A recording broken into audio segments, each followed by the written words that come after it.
I'm sorry. Do you live in a universe where fries don't go bad after they get like at the instant they're not like scalding hot, they're bad?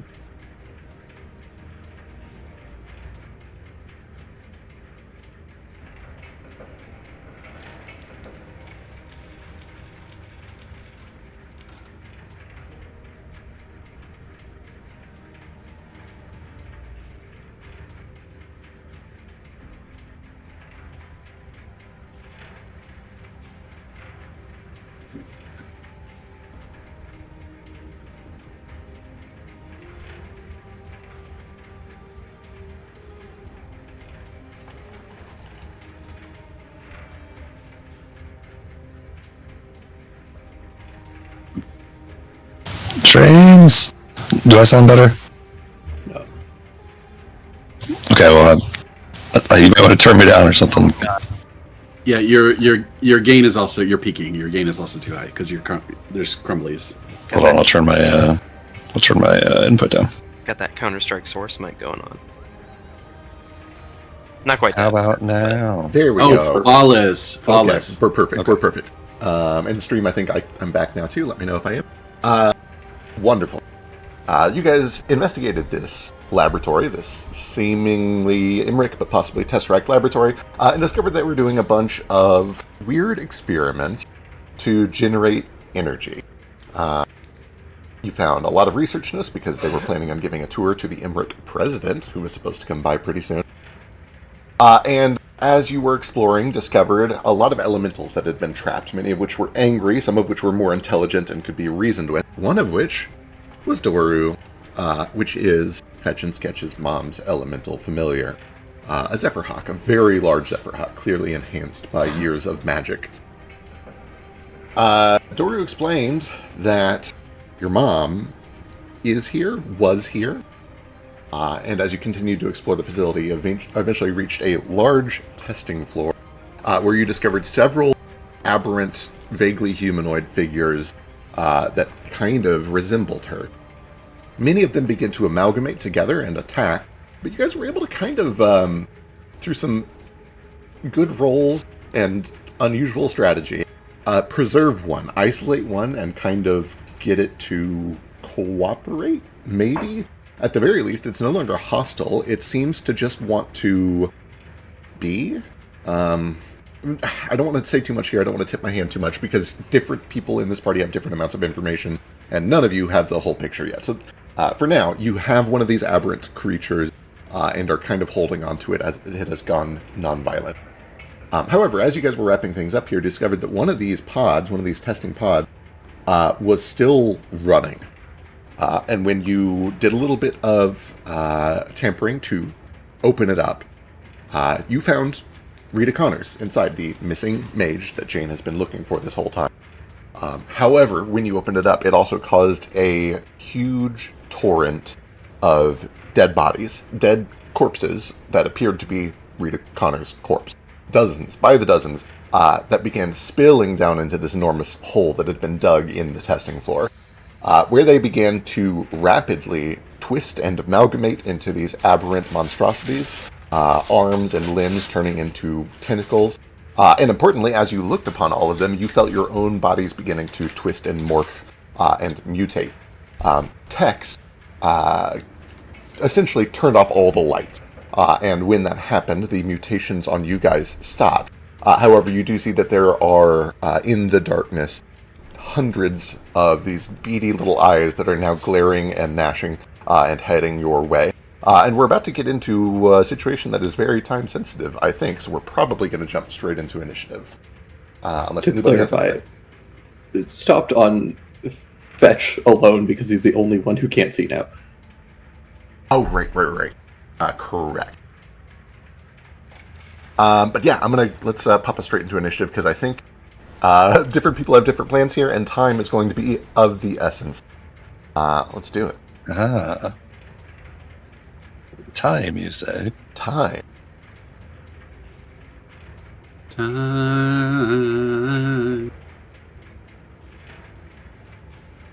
is on their side. Yes, it is. I'm going to destabilize.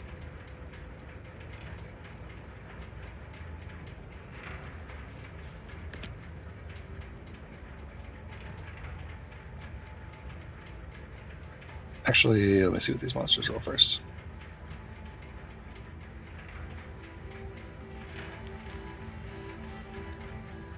Hey, because I forgot to do it. PW. Oh, I can't imagine with the 51. Jesus Christ. Could I demoralize the aberrant mage as a free action? Do you have a thing that lets you do that? Yes. Hell yeah, do it. I'm going to be running doesn't, all he's of the just aberrant voting, yeah. mages as one group, but then the three big things I'll roll individually. Right. All right, let's I can only get the closest one, so fair. it's literally the only thing near enough for me. So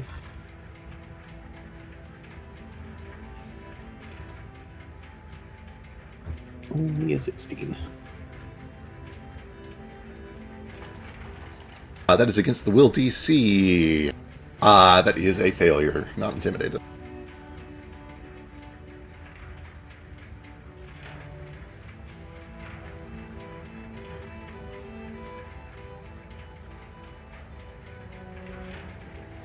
Jesus Christ.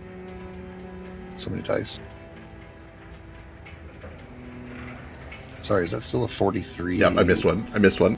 Okay. Just checking.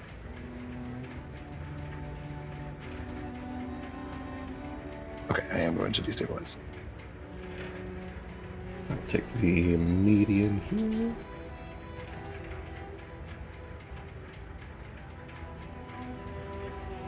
Oh, what an absolute waste. Hell yeah. Damn shame.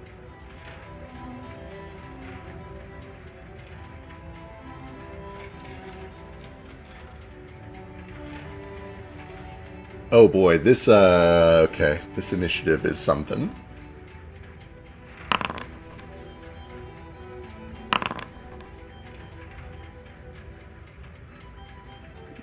All right. First things first. The amalgam on the southeast uses, let's see, one stride to climb up to the edge out of the hole. And it's going to use its second action to intimidate the closest person, which is Sketch. It essentially locks eyes with you, Sketch. All of these beady black eyes just focus all at once on you. And it lets out this horrible wailing noise. Those are eyes. I hate it. They sure are. They're all eyes. As it wails, there's this icy cold chill that just emanates through it. Could you imitate the horrible wailing noise? I could, but it would not go well for anyone involved, so I'm going to spare you all. 14, Go I presume. rewatch that video of Lou screaming. Yeah, true. The Intimidate fails. It is going to use its third action to just sling one of these tentacles at you, Sketch.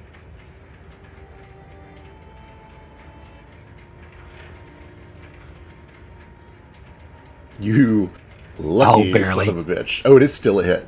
Wild. Is this right? Hang on. Is that after PWL? Oh, it sure is. Nice to see it's level 18, though. That puts some things into perspective here. Don't like that. Yep. It's time to motherfucking go.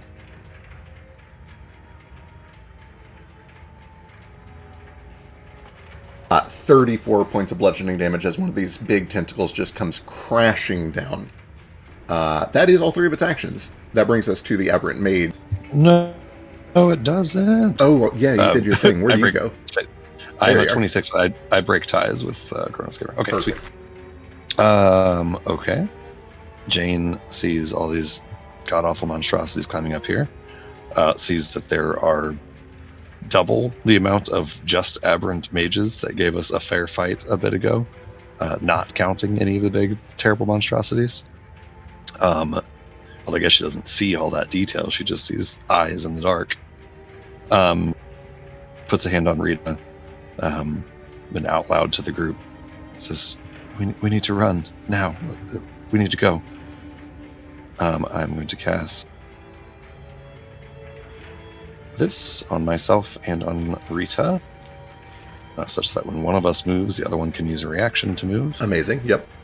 And then I'm going to move and begin running out of this place as Yep. fast as I can. Rita will absolutely use her reaction to join.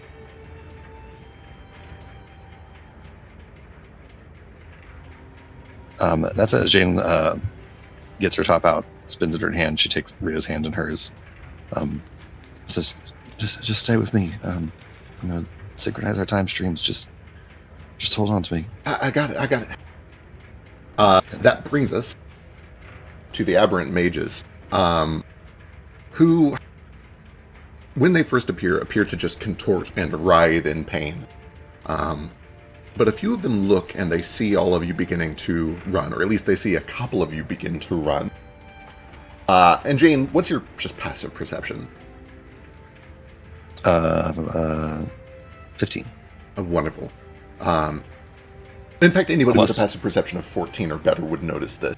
Importantly, if this is as insight, then it's only 30.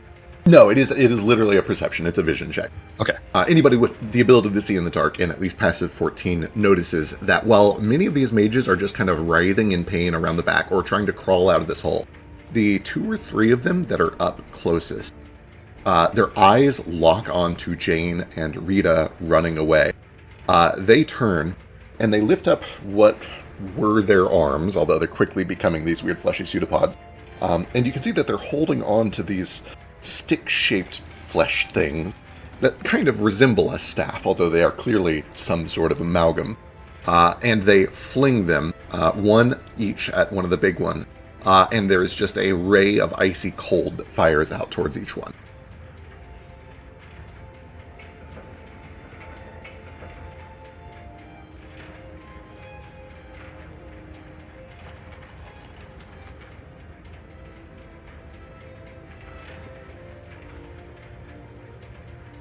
Two of them go wide. However, the lowest one, firing on the closest amalgam, does hit for a little bit of frost damage as the skin begins to kind of chill. But much more importantly, you watch as all of its joints begin to creak and slow in its movement. It's slowed by the ray of frost. Just so I can remember, because it's been 84 years. What is the lighting situation in here? I've got dark vision anyway, but I can't remember what the lighting situation ended up being. It is fully dark, with the exception of like every now and then Doru kind of crackles with lightning, and that gives off just a little faint light. I think that might literally be the only light source in here right now. Yeah. Okay. And in terms of legally distinct dark vision, Correct. Does this have a range the way that it does in 5e? No. As in like... No, essentially, if you can see it, you have dark vision for it. Okay, great. Cool. Wonderful. The rest continue to climb out. And that brings us to the real Rita Connors. The...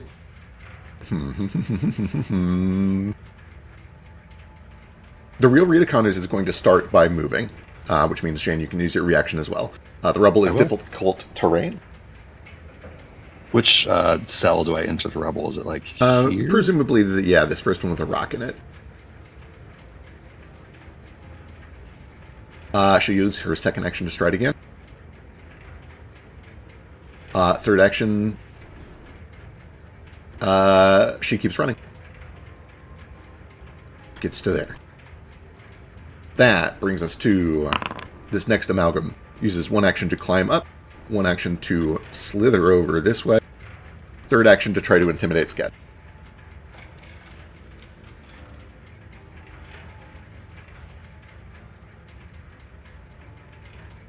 That one is a success for Frightened 1 on Sketch. I know. And now the moment of truth. This brings it to Fetch. Fetch, what do you do? I'm going to start by screaming, Korik, you brought me to this place. You led me here, and if you don't help me, then to hell with you. And then I will overcharge my spider wand and cast it into the eyeballs. Okay. I believe that's a coin flip to break it, right? Correct. Here's the coin flip. DC 10 flat check. I was about to say that DC 10 is slightly better than a coin flip. And indeed, it is DC 10, not a true coin flip, which means you barely managed to avoid breaking this wand. Wouldn't care if I did. The spell still goes off. True, spell goes off. Go ahead and post that again for me. Oh god, I don't even have it. What? I'll go okay, look. You have to Journal. web. I probably could have been prepared for this. Squares filled with web become difficult terrain. If they move or end in it, they have to do athletics against the DC. Cool. Nothing immediate. Stuff happens on their turn. The only immediate effect is it becomes difficult terrain. That is a 10-foot burst if you want to just mark on the map where you're throwing that. Okay, so I click the pencil, and then I click draw rectangle. That would work. Also, Wait, the no. ruler, the bent 90-degree ruler there, also has really cool like measurement tools. Circle template. Is it a circle? It is a circle, yeah, 10-foot burst. Essentially 10-foot radius. I'm so sorry I did that one, and now I can't figure out how to delete it. I just hover over it and press delete. Okay, and then to move it. Oh gosh. Oh, what have I done? It's Just kind of you over can move it. here-ish. There you go. Just somewhere like that, yeah. Okay, understood. That is, I believe, 2 actions to cast web out of Wait. a staff. Or Is it a 10-foot diameter or a 10-foot radius burst? Because that's a 10-foot radius. Yep. Oh, so it's twice that big. It looks like 10-foot Right? radius to me. 5, 10. Oh no, it's 10-foot radius. You're right. Yeah. Let's see. Oh, web is a 3-action spell. Yep, that's it for me. All right, understood. That brings us to the amalgam that begins in it. It's truly below it. It uses its first action to climb up, and that causes it to climb into it. Let's see what happens now. You must attempt athletics or reflex against your spell DC. So whatever your class DC is. Or actually, you're a spellcaster. Whatever your spell DC is. I'm glad you asked. My spell DC is 15. Okay, it cannot fail. But let's see if it succeeds or critically succeeds. Doesn't a nat 1 crit fail? Nat fail or a nat 1 essentially lowers the result by 1 tier. So a success could become a failure, a critical success would become a success. So it's possible to fail. 33 is a Not regular bad. success. Oh, sorry, no, that's a critical success. DC is 15. Yep. Okay, The perfect. DC feels low. Can you help me calculate it real quick? It's like I'm trained in it, so that's +2, and then wisdom +3, so it's +5. Right? 15. Yeah, I Mine's- believe that's correct. Okay, fair enough. Nonetheless, this does remain difficult terrain. It has to use another move to get out over to here. And at this point, I think it's going to try to intimidate Rita, because it is essentially eye level with Rita. Oof. Essentially, this business. fleshy body just presses all of its eyes up against this glass. You see the glass kind of creaks, splinters where the impact is, and it lets out this icy shriek.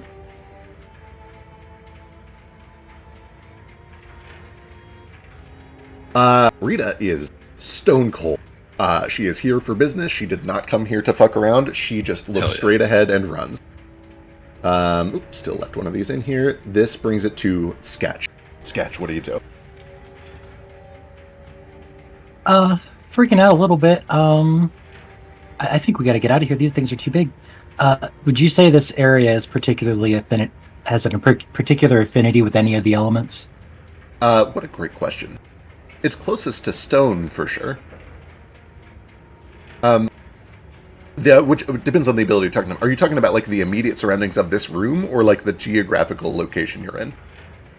I'm talking about elemental siphoning, the Gotcha. feat that you did. Right. That being the case, it is definitely fire. Okay. Well, that changes things a little bit, but I still think I'll use it. I rolled the 4 for Wall of Thorns, but if it is fire, then it would be Fireball. I will look and see how many actions Fireball is before I... Pretty sure it's 2. Okay. In that case, I will use 1 action to move to here. Then I will turn around and channeling the latent fire energy in the immediate area. I'm going to cast a fireball centered probably here and see if I can get all 3 of the amalgams in it. All right, wonderful. That is a reflex save from all of them, I think. Believe so.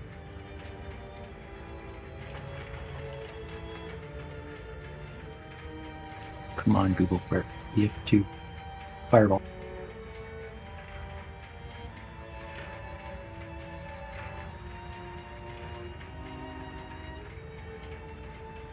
Yeah, basic reflex.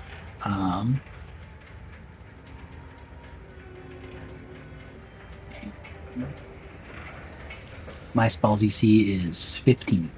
All righty.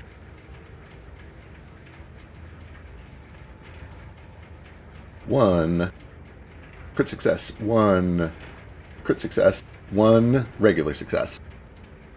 These things are terrible. I hate them. They sure are. They are behemoths. These absolute monstrosities seem to just kind of blast through. One of them does get scorched. You watch some of the flesh literally starts to just burn away before regrowing. Bottom one takes 23 points of fire damage. Cut in half to 11. All right, one action left. What do you do?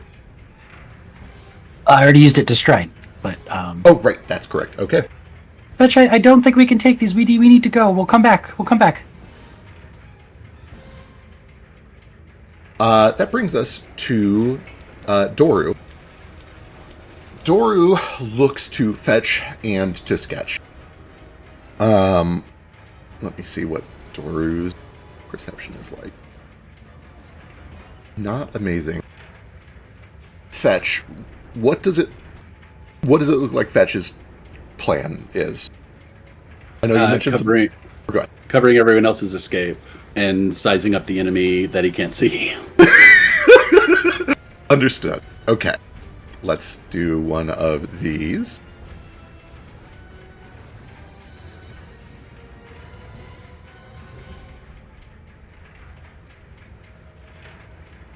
Okay. Doru begins by spending 2 actions to cast Tailwind, targeting both Fetch and Sketch. You see the lightning begins to crackle for a moment. There is a quick burst of wind that kind of emanates out from it.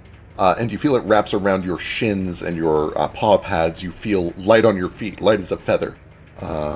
Post this.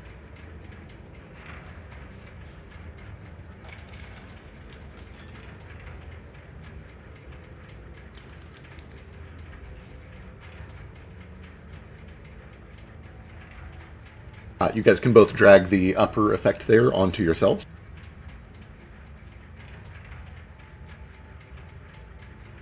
And then it is going to use its third action to simply fly.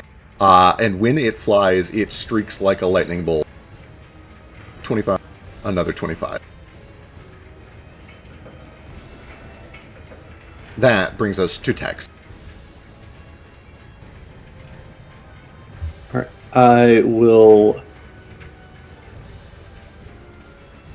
I'm going to look at Sketch and say,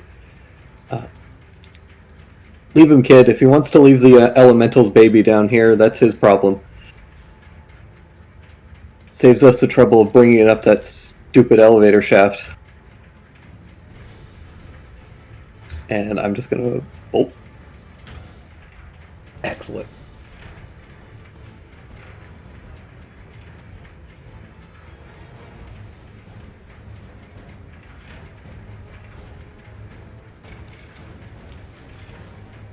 Assuming that I can remember how to click and drag myself.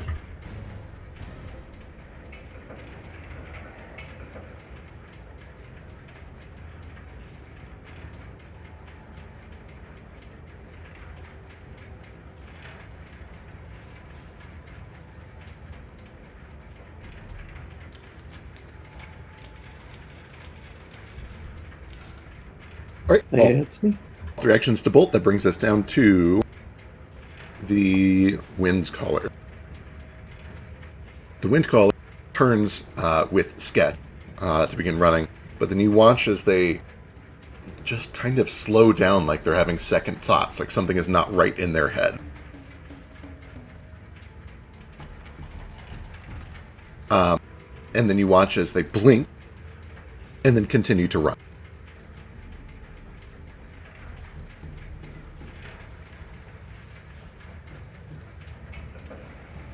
getting to here. And that brings us back to the top of the round.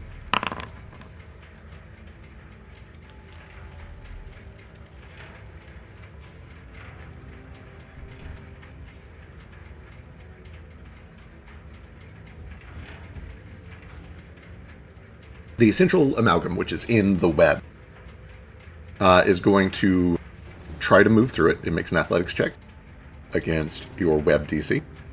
Can't fail. Oh boy. You have to rub it in. Simply just kind of sweeping through these webs like wet tissue. Still difficult to rank. Gets to about here.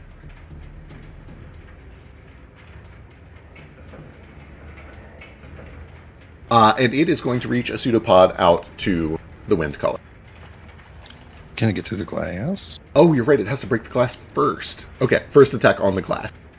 Automatically hits. Gonna roll damage. Plenty. Shatters. A huge spray of broken glass begins to just kind of shrapnel into this lab. And then third action, it is going to try to reach out and grab the aberrant wind collar. With Matt.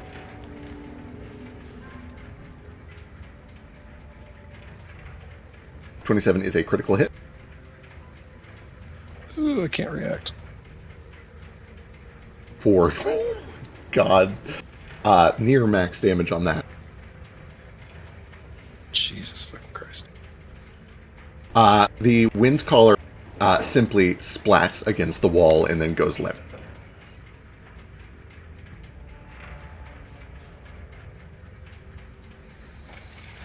That is all three of its actions. Jane's up. Okay.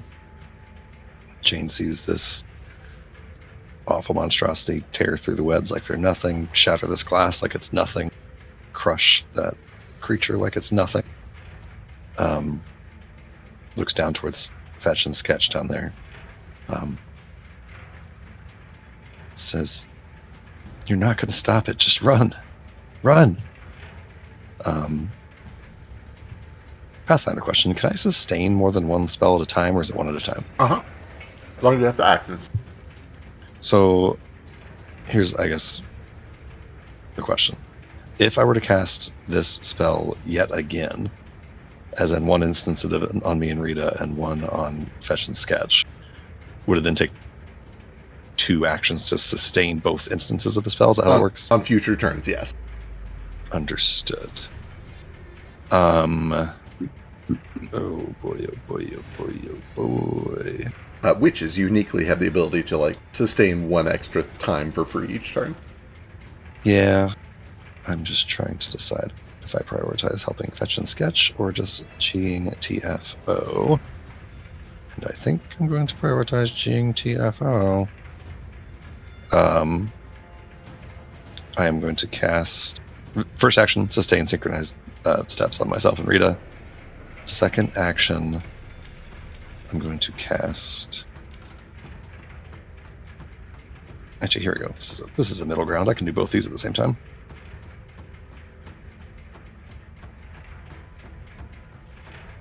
I will hold the top in one hand as I'm about to flee and cast haste on...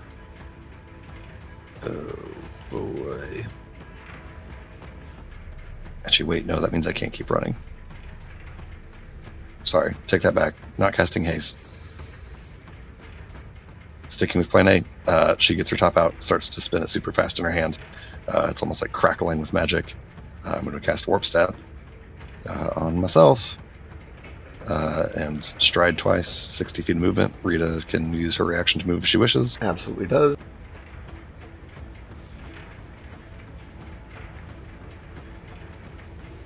That is all 3 of my actions. Okay. Wonderful. That brings us back to the mages. I hated that. These two begin to twist and writhe as their bodies are drawn together. They begin to merge. This northern one sees what's happening above it and fires a frost ray at the amalgam. This one is drawn into the amalgam. This one will fire a frost ray at this amalgam. These two are drawn into their respective amalgam.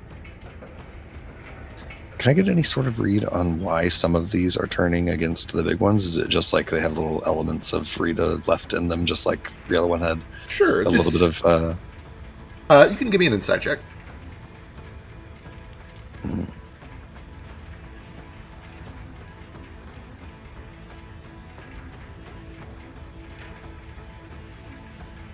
Rip. Yeah, Jane's not entirely sure. She's definitely noticed the pattern. I don't know if she has an explanation for it. Makes sense. Fleeing for her life. All right. Oh, I deleted the one that was in initiative. That's fine. I'll fix it later. For now, we need 2 Frostbolt.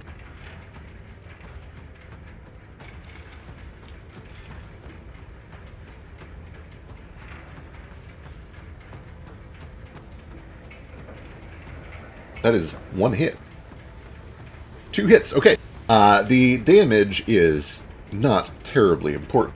The important thing is that their speeds are reduced.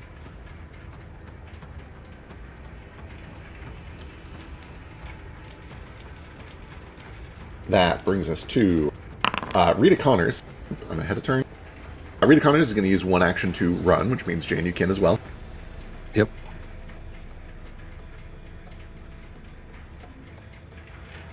Actually, I'm going to stop a little bit short, just to try to stay within 60 of fetch.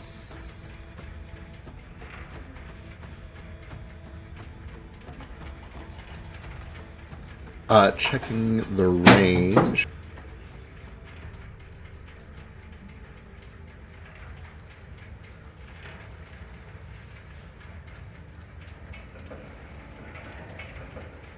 Oh, that range is not very long.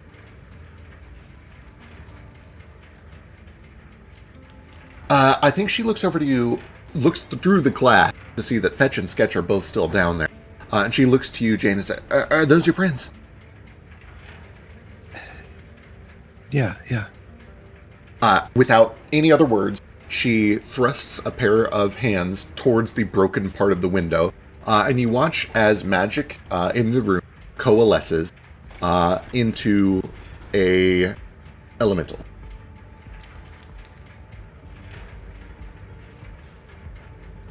This ice elemental right where the glass was broken.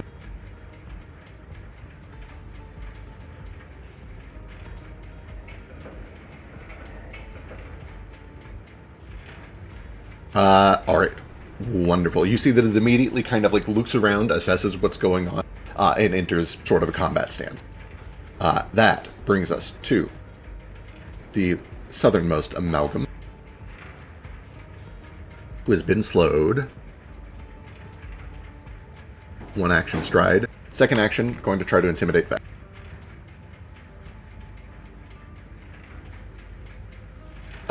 What is your will DC, Fetch?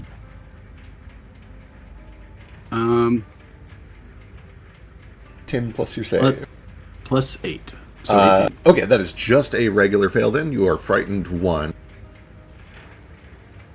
Now that you are frightened, it's going to use 2 actions. I need you to give me a will save, please. DC 20. Your point. Oh, that... Okay, good call. Oh, no. You have improved it from a critical failure to a regular failure, which is great news for you. Reading how this works.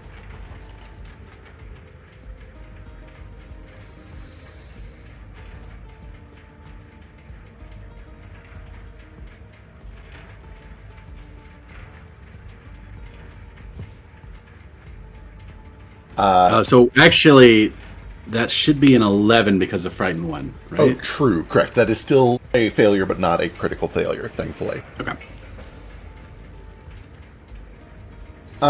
If you would, for me, Fetch. Everything that I know about Fetch kind of paints him as this very brave, unflappable, semi-heroic, not afraid of anything warrior. What, especially in Fetch's childhood, but even to this day, what frightened Fetch? What was he afraid of as a kid? I can answer in one word, but it's not grammatically effective or satisfying based on the framing of the question. But the answer is insecurity. You can go a little story time here. You can go a little deeper. So Fetch is a character that has been told and raised as if he were special. He was part of twins. That's special. He lived in what his tribe called him was a trusted tribe, although all the tribes will tell him that. He's like, his parents are really important. He's a spirit weaver. He hasn't figured that out yet, but all of these things are telling him that you are super important. You're the future chief. You're like going to be super talented. Your dad's super talented. You have so much to live up for, and he has never been 100% sure that he could, but he acts like he can. But there's a deep, dark place in his heart where he thinks it's not me. Right. They got it wrong. Your vision, as you lock eyes with this mini-eyed beast, goes blank for a moment, and you feel yourself pulled through this bizarre experience where you are surrounded by shimmering, twinkling stars that are close enough that you feel you could reach out and touch them, but each time you do, they kind of pull away from your hand. And doors. Hundreds and hundreds of doors just floating all around you in space. Some standing upright, some facing down, some upside down, some at weird angles, just floating in this void of nothingness. And as you are hurtled through this void, the speed increases faster and faster, and you begin whizzing past these doors, and the alarming thought kind of crosses your mind that at any point you could smack into one of these doors and that would be it. It would be over. But instead what happens is you start to see the doors open, and through each door you see visions of yourself. In one of these visions, you see that you are young, still in your early teens, out doing essentially a hunt. And you watch as you are very ingloriously and unceremoniously gored by some sort of a rhino-like creature. And you die. Through another door, you see one where you are enjoying a meal by the fire, and you choke, and you die ingloriously. In another, you see one where you're swimming, and the water kind of carries you over the edge, and you fall over a waterfall and are dashed upon the rocks and die ingloriously. And you watch vision after vision after vision of you dying in very mediocre and not very heroic ways. And then you wake up, and you're back here, your head is swimming, you're disoriented, you are sickened too, and enfeebled too. And it is your turn. Hang on, I gotta left click to increase value, okay. And then enfeebled. And of course now I gotta read these. I believe they're both essentially just -2 to certain checks. I think he's gonna be ugly crying and swinging his knife in the air in front of him because he can't see anything, and then shouting, "I'm sorry, I tried. Where's Sketch?" Behind you. I'm out of little tricks to slow anything down. I've got bombs, but I don't think this is gonna help, so I'm just gonna behind me. Sketch calls out behind you. And you do, for what it's worth, you see the crackling of Doru up above you, up in this walkway. So I guess what I'm gonna do is use one movement to move, I guess here, and then I'm gonna use my focus spell to turn into something that runs faster. Wonderful. Which I assume is Saber-tooth Tiger. And then I'm gonna ready for the rest of my turn. So ready gives me an extra action on the next turn, but is there a way I can have Sketch hop on and then immediately move, or is that Can I grab them or something? Are you big enough to like serve as a mount? I should be large category, yeah. If you're large category, boy, he's right after you, isn't he? If you want, and I'll leave this up to you, you could do this by simply delaying your turn until his. As long as you two are next to each other, I'll let you like act in tandem like that. The trade-off there is that the topmost amalgam would go before you if you do that plan. So it's kind of up to you. Make it happen. Okay, wonderful. We're going to interrupt your plan midway. Technically, you're still over here and in your normal form. Oh, okay. But I don't think that that affects what this amalgam does.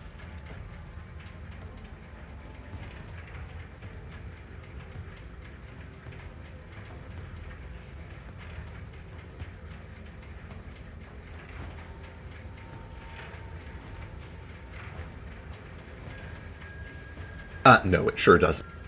With its first action, this amalgam is going to break the glass in front of it. With its second action, it is going to reach out and grab the wind collar. With the third action, it is going to pull the wind collar into itself. And when it does, you feel all of the wind in the room is suddenly sucked into this creature, which erupts. There is an explosion of this hideous tar-like blackish purple gunk that just bursts throughout the room. It coats everything down here on the floor. It drips down into the hole. It coats most of the glass. Thankfully, the glass in front of Jane and Rita is still there, so it is not able to get through to them, but all back against this back wall, where the glass has been broken, is now coated in this gunk. And I need a reflex save from Sketch and from Fetch in your normal human form, because this is before the polymorph.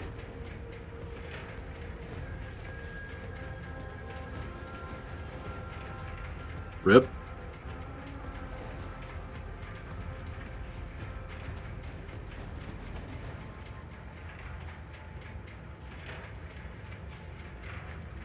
Sketch, that is a regular success, which becomes a critical success because of evasion.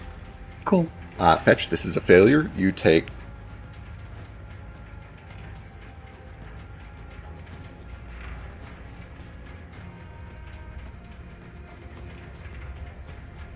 14 points of mental damage. As this gunk lands across you, how do I even explain this? You feel all of the visions that you had in your mind begin to twist and pull at your entire nervous system, like it is trying to make your consciousness its own. You can see these fleeting visions of the door overlaid with the real world in front of your eyes, and you see these tendrils reaching out to pull you into one of these doors. And that effect is ongoing. The damage you take right now happens, but the effect is ongoing. And now we're back to your turn. You move over there, you polymorph. Essentially, Sketch, it's your turn. What would you like to do? It seems like he wants me to get on. Yeah, he does seem to stop there. Sure, I can do that. Pretty sure it's just one action amount, and if it's not, that's done. So we'll make it one action. Cool. Make it one action, and then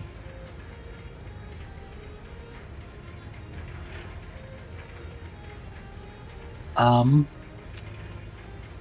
don't know what else to do, so I'm going to cast an innate spell, speak with animals, so I can continue talking with him while he's in his form here. Wonderful, excellent. I don't have anything else to cast, so why not? Perfect. Fetch, you have your one remaining action and movement. How far does that get you? With plus 10 speed, I really could have been prepared here, couldn't I? It's okay. To see saber-tooth tiger. Speed. 60 feet, so I have 70 feet of movement. Wonderful, that's really good. Notably, the rocky part is still difficult, so it's like 10, 20, 30, 40, 50, 60, 70. Gets you to like here-ish, roughly.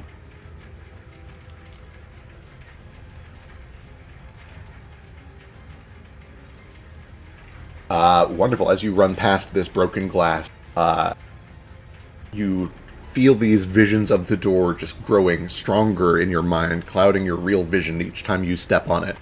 You finally get past all the broken glass, and it goes back to just the normal overlay on top of your vision.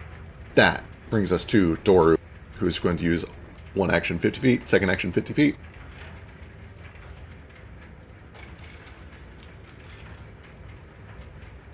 Last action gets it into the stairwell.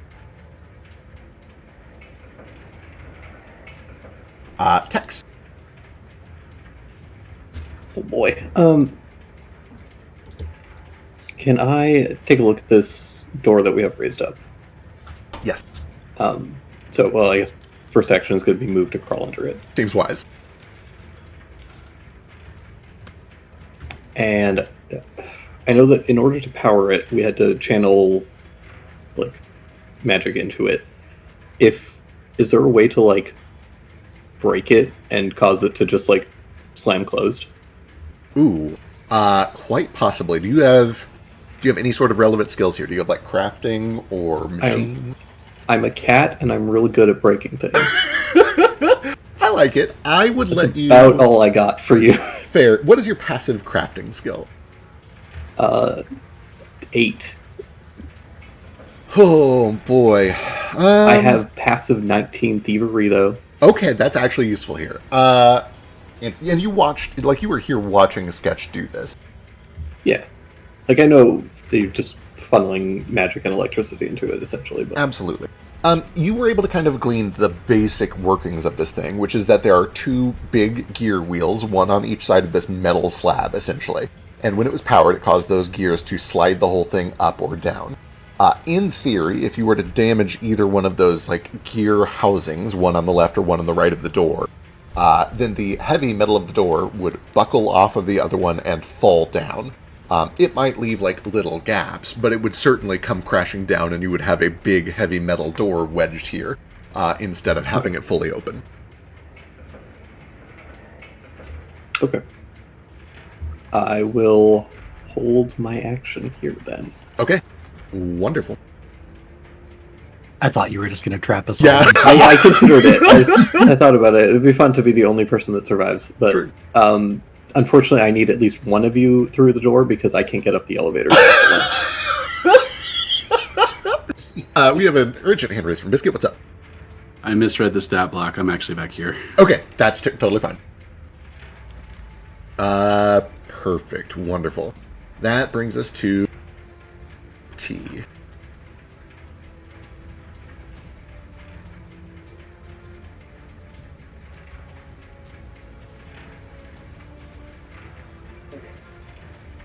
I saw 60 feet and I got excited, but actually that's the range of their scent.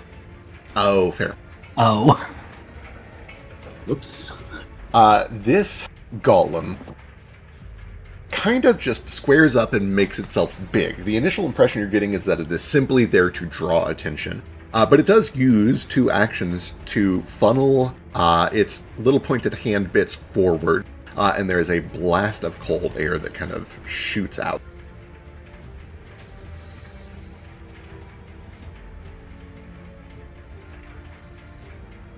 The big thing just succeeds, takes half of the cold damage.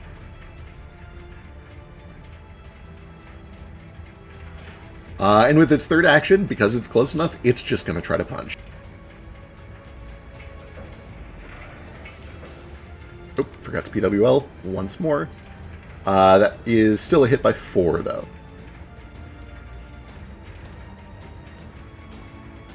For a little bit more damage on the amalgam. That brings us back to the top of the amalgam. The amalgam is going to begin by taking an action to absorb all of the black gunk. You almost watch like ferromagnetic fluid as it is just drawn into this amalgam. It grows bigger. Jesus Christ.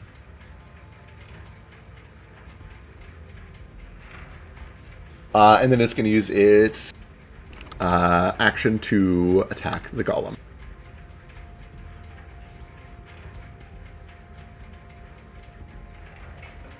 Big old critical hit for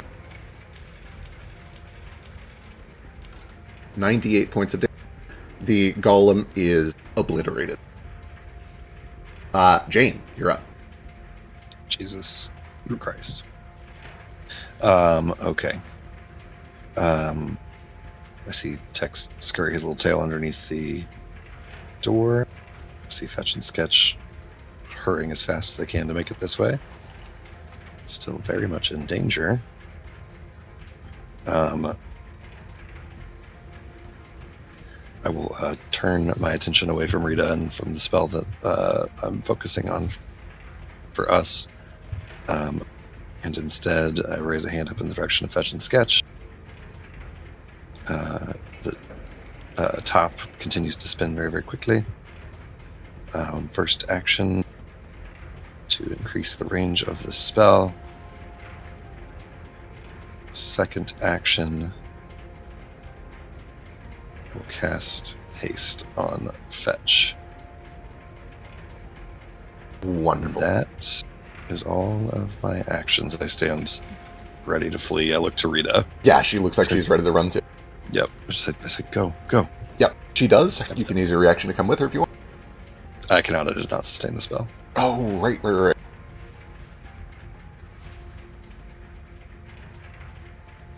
Oh, okay. At least I assume the spell ends the first turn. Correct, yeah.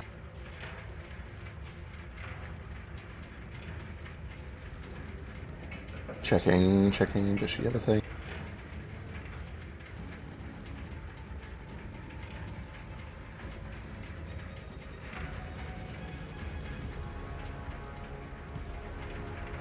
Oh, she just had the one of those. Okay.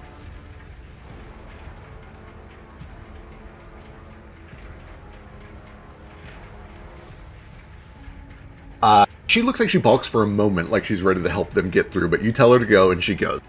She uses her second and third actions to get through the door and start going up the stairs.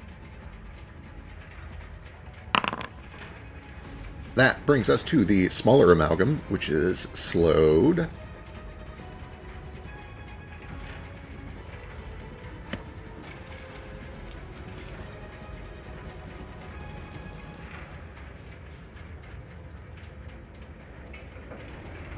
One action.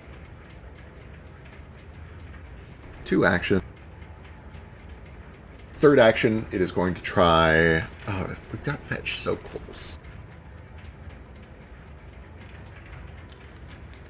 We also have one on Sketch.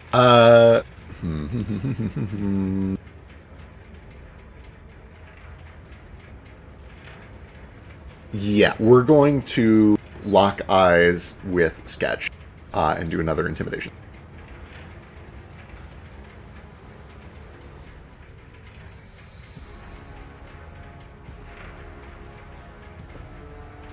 .23, I believe, is just a regular success for Frightened 1. And that is all three of its actions. Oh, I just scrolled Frightened one off. This is on Sketch, not you. This one's on me, right? Oh, Yeah. Yep. Sketch, it is your turn. If you want, you can delay until after Fetch's turn. Yeah, I'll do that because I don't know where we'll be at in 6 seconds. All right, Fetch, it's your turn. How does Enfeebled fall off? It doesn't say. Great question. Let me check. I assume like every status condition it just slowly decays. It's in people to one, it'll be over by the end of your turn.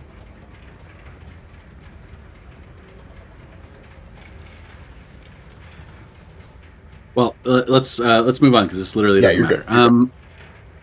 I'm just curious, like the other. Well, anyway, I'm gonna move 240 feet.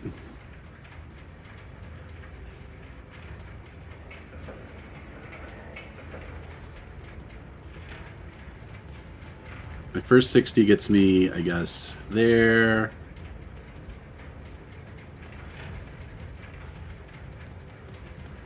And the second one I'm pretty sure I'm off the map. Yeah, if you have a second action, you can get all the way through the door. I'm using all four. I have 240 feet. Oh, right, you're hasted too. Can he fit? Large, That's a you good have question. you have to squeeze, but you're able to squeeze through the door, yeah.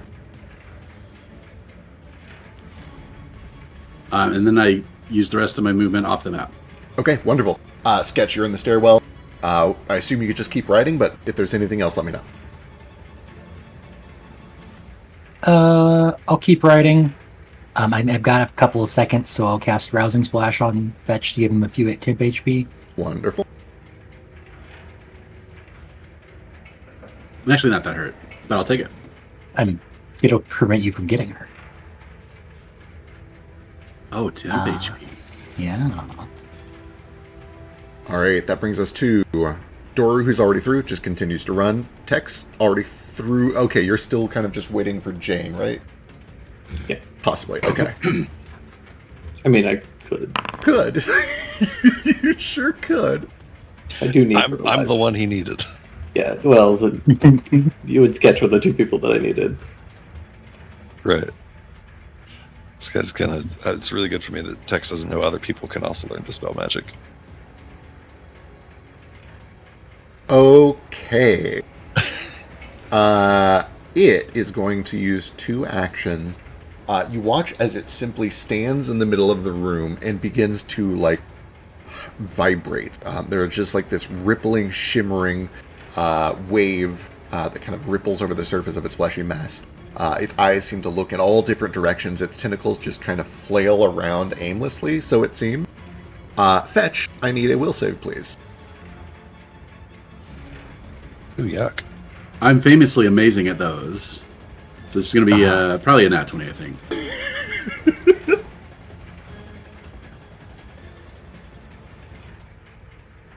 Well, 12 is a failure. Double checking to see if it is a critical failure. It is not a critical failure.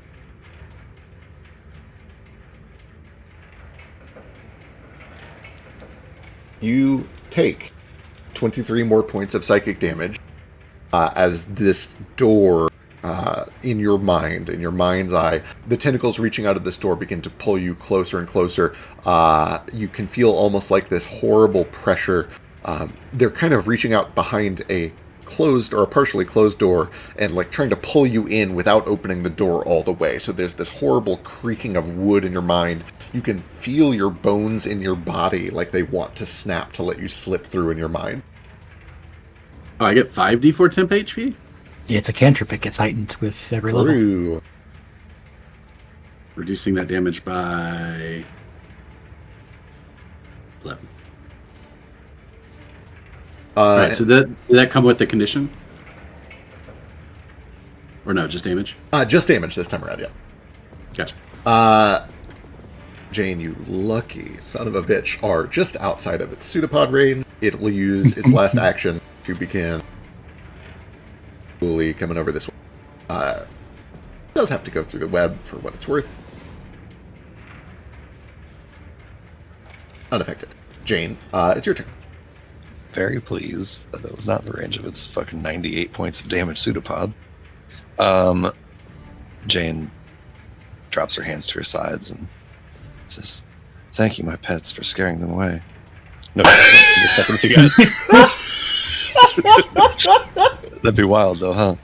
No, she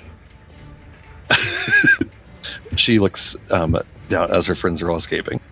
Looks down into this room, sees these machines being presumably trampled on and destroyed by these awful monsters, and just for the briefest moment tries to think of a way to not have to leave this room, to not have to run.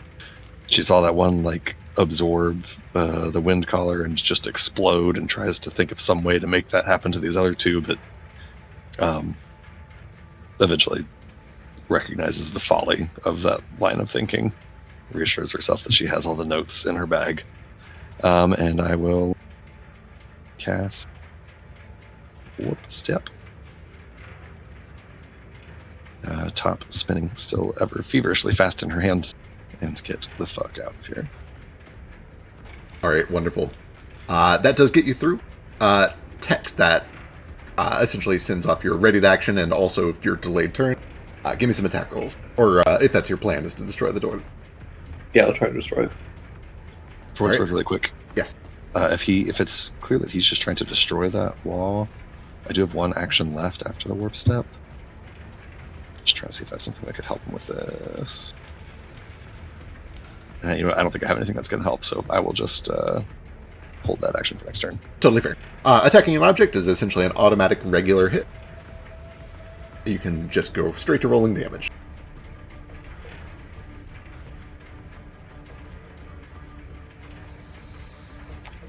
That is a double slice, so it bypasses Hardness. resistances. Excellent. Good to know. Looking up the health of materials.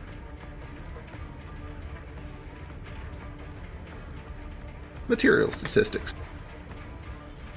Stone. Hardness 7. HP 28. Broken threshold 14. So essentially you need to do 14 points of damage to break this thing beyond repair. We have a total of 24 minus the hardness of 7 just once because they're combined. 24 minus 7 is 17. That is enough. You're not able to blow a hole straight through the stone, but you're able to do enough damage that the gear slips loose, and with a heavy metal thunk, the door kind of cants at an angle and then falls straight down, and it lands, just leaving these big cracks in the stone floor below.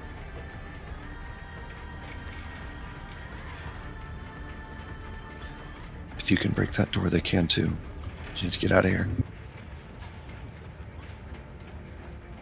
Yeah, I'll hop on Rita's shoulder. When'd you get a familiar? Not a familiar. Long story. Okay. Okay. You guys continue to run. We are sort of out of the woods, but not quite out of the wood. Because about, 6 or 7 or 8 seconds later, you all hear this horrible wailing noise from below. And Fetch, I need you to give me a will save.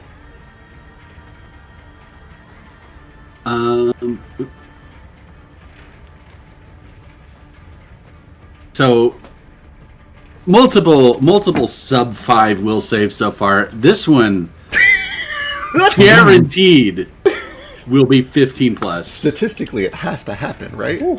Oh, What'd I tell damn. you? There you go. You did it. Damn. Statistics. There is a point when you guys get to the top of the stairs here where you're finally able to breathe for a moment. You don't feel like if you don't run, you're going to die in the next instant. And you take a moment to kind of just steel your resolve. And in your mind's eye, you break free of these tendrils that are trying to pull you into this door. And it's your imagination. You can kind of imagine this happening however you want. How is it that Fetch, in your mind, kind of frees himself from these tendrils trying to pull himself from the door? I don't know if he's in a position to actively do anything like that. So Sketch can hear what he's saying because of the animal communication spell. Yes. Mm-hmm. I don't know how to emote a sorrowful snarl. But Fetch is gone. He's gone crazy. He's like, I'm sorry. I don't know what. Nobody will help me. I'm not even worth helping. Then I think what it is in your mind's eye is you see, you smell first before anything else, the smell of iron and blood. And you watch as these crimson red tendrils kind of wrap around from behind you. And the crimson tentacles wrap around the purplish gray ones and wrest them off of you, and then burst in a spray of blood. And you feel your mind free. And you're still polymorphed. Everybody is still up here, presumably running up the stairs. Sketch is with you. You do notice that the amalgam that you had protected is not here. We're out of initiative for now. What do you guys do? Keep running. Yes, I get the fuck out of here. All right. Baby Turtle was with us still? Or did we send him to the top? What happened to Baby Turtle? He was still in the room we left him in because we couldn't take him anywhere. It's too big. Right. Sweet. I guess we'll find him on the way out. Yeah, I believe Sketch noticed at one point. Somebody noticed at one point that the turtle had made his way over to this chamber and was kind of just chilling in the magma down there. Yeah, you'll have that, I suppose. That's the same floor where those awful monsters are, though. So maybe get the fuck out of there, turtle. I don't speak turtle. Fair. You guys get here. Sketch, you see this, and Fetch, you see this. Do you do anything? What do you do? Hey, we need to go up. There's bad things below that are coming up. Good luck. I'm gonna go this way. And you watch as it begins to just, like, lower itself down into the magma. We tried. Let's go. That's where I belong. We'll be fine. Those monsters are still down there. And is its mama going to be upset if we come back up there without its baby? Last thing we need is to be in another fight when we get to the surface. Is he grappleable? Theoretically, he's a very large and heavy medium creature made of burning hot magma. Inside magma. Isn't he the size of like a pony? He's medium, which means he's at most like a real big dog. Cool. I'm large. I grab him. I bite him. I'm just taking him with me. Okay. Give me the fire damage. Yeah, you're gonna take some fire damage for sure. Go ahead and give me an athletics check. I'm out of hero points. I probably shouldn't have said that out loud. Dangerous game. I do also have to stress, this thing is like the size of a large... Oh my god. Hey, hell yeah. What were you saying? When it counts. It's a large what? I was about to say that, like, there's simply no way this thing is the size of a large dog. It is made of stone. Stone, of course, as we all know, being about 10 times heavier than flesh. What happens on a natural 20? Somebody remembers to tell it its mom is upstairs. I'll The tell you shell what comes happens. off. And I it hate just it takes- here. Stone is very dense and heavy. Lava is very not dense and not that heavy. I like it. You know what? I like that explanation a lot. We're gonna do a little bit of world alteration here. When you bite in, you find that it essentially has the makeup of pumice rather than like actual hard stone, which means he's surprisingly light compared to what he looks like. He is still bathing in, well, not bathing in, but he's like wading around on the surface of magma, being about the same density, and very hot to the touch. You are going to take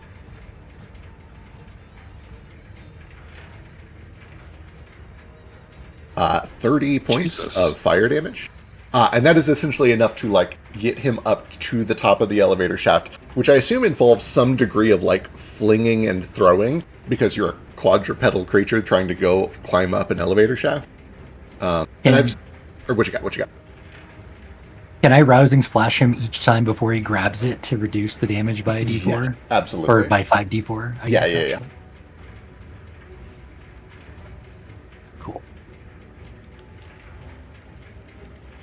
I'm going to do some, like, real Breath of the Wild bullshit where, like, Fetch tosses the turtle up, and then I stasis it long enough for him to get up and then pick it up where it was stasis. Oh, I love that. I love that That's a whole fun. lot. Yeah, that's real good.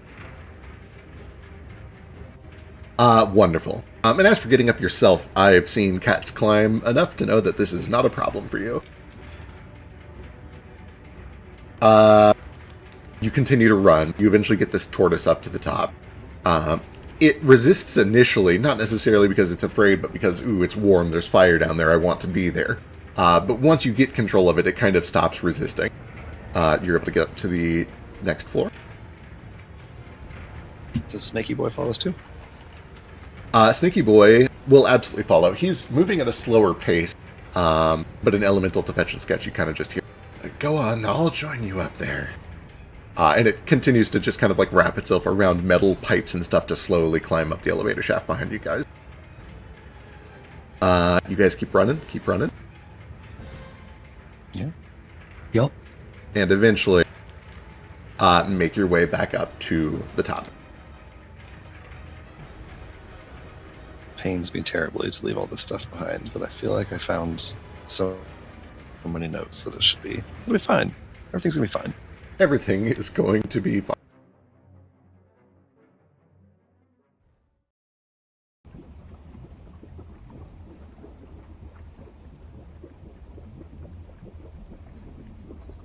As you emerge from this pipe-like vault door, you find the scene pretty much exactly like you left it. Things are ablaze. But you do see that just waiting outside this thing is the enormous lava turtle which immediately recognizes the turtle that you brought with. And the turtle that you brought just starts to wriggle free and kind of run over toward. Yeah, I spit him out, revealing a completely charred tongue and mouth and probably chipped tooth. Yeah, almost certainly. I can't imagine a more unpleasant experience than walking around with a hot coal in your mouth for like a full 35 seconds. I shut the hatch behind us, and I can't remember because it's been 84 years. If the like protective abjuration on it was something that was like dispelled, or if we just turned that off somehow. But I believe you fully dispelled it, if I remember correctly. That sounds familiar. Where? I'll physically lock it at least. As you're doing that, Rita looks around. She's like, "Where in tarnation are we? This is not exercise."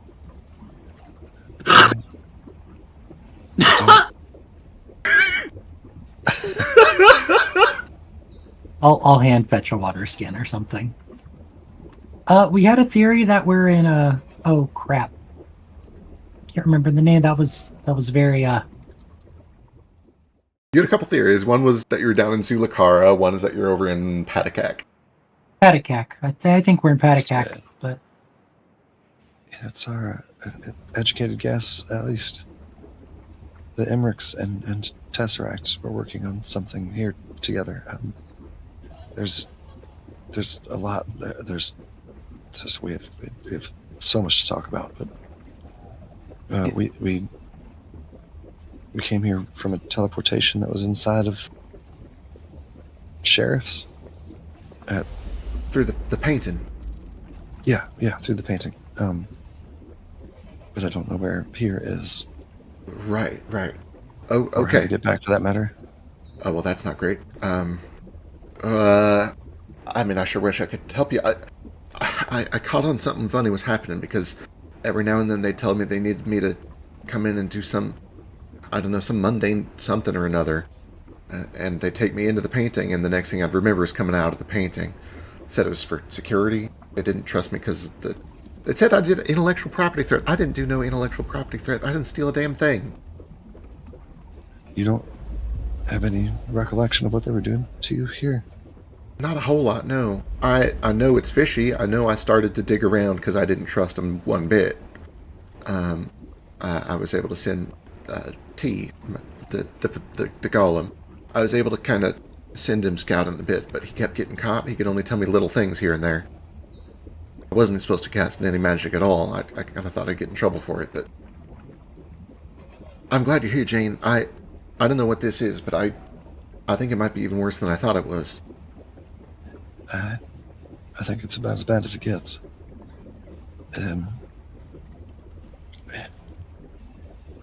Let's get out of here, and then we'll unpack all this. Right.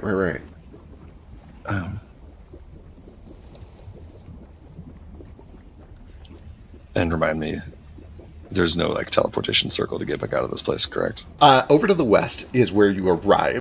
There is a circle. It has been damaged a bit, but you know that you can reactivate it. It just might take a little time, and it won't be like a permanent opening. You're essentially going to jury-rig it to stay open for like 30 seconds so that you guys can step in.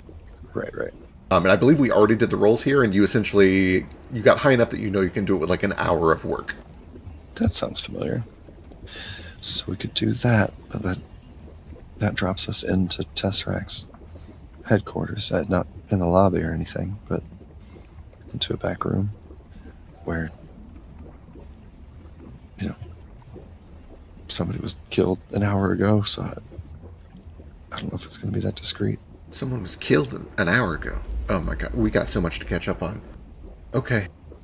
Well... But I don't suppose as we have another option unless you've got some sort of teleportation or something. No, I mean, I got magic mailbox. I could send an item somewhere. That's about it. Dream message. Wait, actually... And she... It's bizarre. How do I explain? How does this feel in character to her? Give me a moment. As she is kind of flipping through some of her notes, she starts to like read off all the spells that she had memorized for the day, effectively, and realizes Yeah, this is real strange. I had dream message, but it seems I already used it. I don't know what's going on. But anyway, I got the magic mailbox. I don't think that helps us much either. I don't suppose so. Quick sort, no. Message room, no. Tailwind, just used it. Magic mouth, I don't think that's going to help much right now either. Well, okay. At the very least, maybe let's get over to there. Yeah, I suppose that may be our best bet. Better than staying here any longer, I think. Who knows what those creatures down there are going to do. I don't know if they're going to come bursting out of the ground any minute. What? Do you know what those things are? I don't think so. The extremely truncated version is amalgamations of copies of people that they're making with their time travel machines to generate sympathy. She pulls her satchel out and shows a encyclopedia's worth of papers that she's gathered. I took all their notes on it. I got to figure out what they were doing. But You watch as her face, which up to this point had been stress, anxiety, fear for her life, confusion. It's almost like clarity returns to her in an instant when she sees all of these papers in your hand, and she smiles, and you can see the wrinkles under her eyes. There's almost like a twinkle in them. It says, "You stop for notes." I don't know if I've ever been so proud of a student in my entire life, Jane. I don't know if this is better or worse, but the truth is I pretty much came here for notes. I mean, I hoped I'd find you too, but... Well, I'll have to take a little time to process that, but I certainly am proud of you for doing your research. Okay, I'm as curious as you. I gotta know what they're doing in here. I know Chronotrirete's involved. Somebody mentioned... T was able to bring me some things that sounded an awful lot like some stuff that... You remember Bill Grimm? I think he might have been onto something here. Yeah, Jane, looks at Rita's spell book that she was just looking at, thinking about the dream message thing. It says, you told me some of that, or tried to. I think one of the things that you don't remember from being in here is trying to reach out to me in my dreams. That would explain why the dream message is used. I guess that means you're going to get some more then, huh? I suppose so. That stands to reason. Go ahead. No, go ahead. As that's going on up here, Fetch, do you change back into your normal form? Yeah, it only lasts a minute. Okay, fair. Which is why I've also scrolled off anything that would only last a minute, so the enfeebled, and then I assume I had plenty of time to retch. Yeah, you've had time to retch. The effects come down slowly. You still feel this tightness in your neck that kind of causes these involuntary twitches all the way down to your fingertips and toe tips for the next 2 or 3 minutes, but eventually those pass too. And when this little turtle goes over to the big one says, in Ignan and Infernal, or whatever, I forget what it's called here, in fire elemental language. Ignan. Thank you both. I thought I may have lost this one. Gameroto will be quite pleased. Who will? The great spirit of the mountain. Things have been difficult lately around here. Metal in the mountain's veins. This is a rare moment of happiness. We're happy to help. I'm glad you two are together again. I don't have much to offer, but I can at least do this. And it kind of slowly turns its head over to the lava flow that's cutting through here. And just kind of hardens a wall like Moses parting the sea to just create a walkable channel here for you guys.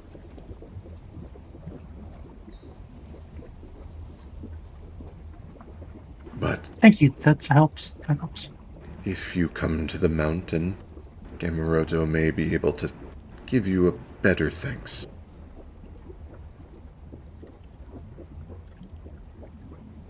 Yes, Gamiroto. Yeah, me, Roto. So Gamerado. Gamuroto, Okay. yeah.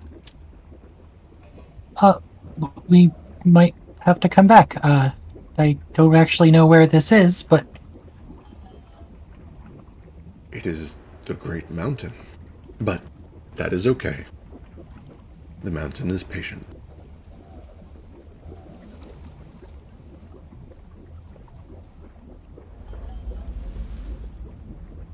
mountain is patient.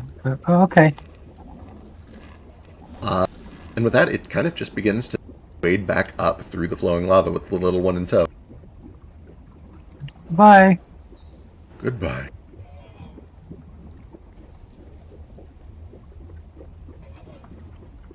Fetch, we did it. We reunited that family.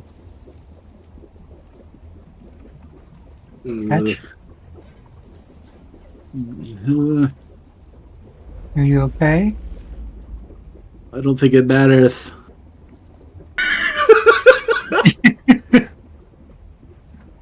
Why wouldn't it matter? I think it matters. See, Dora thinks it matters.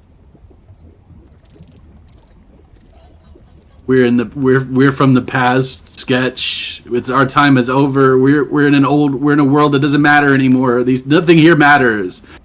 The world belongs to the new world. I legitimately don't know what you're talking about. What's the point of trying to save anything that's in the past? Like everybody's so much more advanced and so much further along, and we've been left behind. We don't matter anymore. What's worth saving in Zulukara? I think we matter. Our family matters. Sir Chun matters. This is super unlike you. What happened? We found Dad. Okay, he's fine. Mom's dead. There's nothing left. There's no tribe. We don't know Mom's dead. I begged to Korik for help. Nothing. Korik is gone. He's a piece of the past too. Did you? All of our blood is spilled for no reason. Not see the blood tendrils pulling off the weird goop stuff earlier? Or I kind of got a front row seat being on your back, but I don't know what's real. I've been looking at illusions for the last 30 minutes. you're gonna let 30 minutes just end you? No, I just need time. I don't know. Just eat something and you'll feel better in a bit. I'll leave you alone for a little bit. Here. I'll give you 27 healing worth of fruit. You gotta eat all of it. I think it's technically only 2 pieces of fruit because they changed the way the cantrip works, but I'm just gonna choke on it again and die.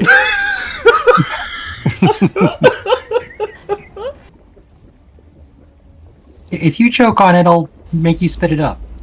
Just chew and calm down a minute.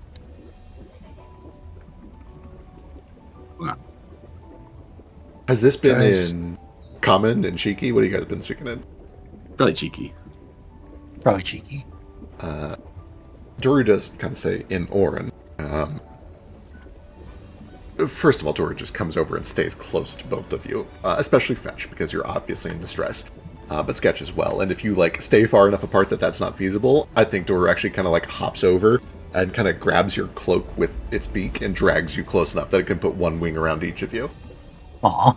And then in Orin, it just kind of says, "There's nothing older than change. It's as old as it gets."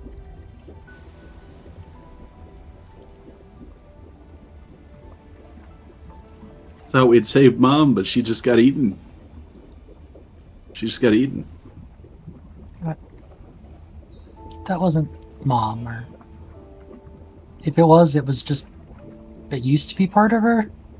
I mean, you see Rita's right there, and we just saw a bunch of weird Ritas downstairs. That doesn't mean Rita's dead. Although I guess she could also be a robot, but I don't think I should ask her that. Every Jane NPC may be secretly a robot. Yeah, everyone's a robot. Just, I can't handle it not knowing if she's been eaten or not been eaten or split into or turned into a monster or I can't handle it right now. I don't know what to think.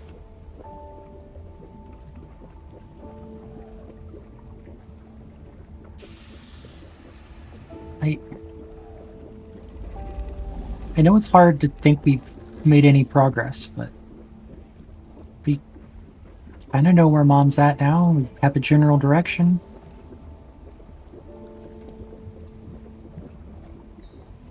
How do we know that? What do you mean? Well, we did some looking around down there, and it looked like someone, probably Mom, got dragged out of that one machine and into that big hole. Probably into another machine that drilled down and made that big hole. They still need Mom. She's alive somewhere. I feel it. She's a monster. I don't care. She's a monster. You don't want to put her out of her misery. You just want her to exist like that forever.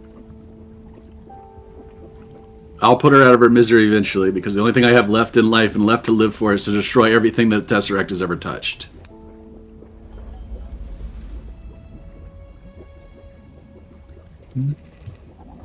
If that's what you want to do.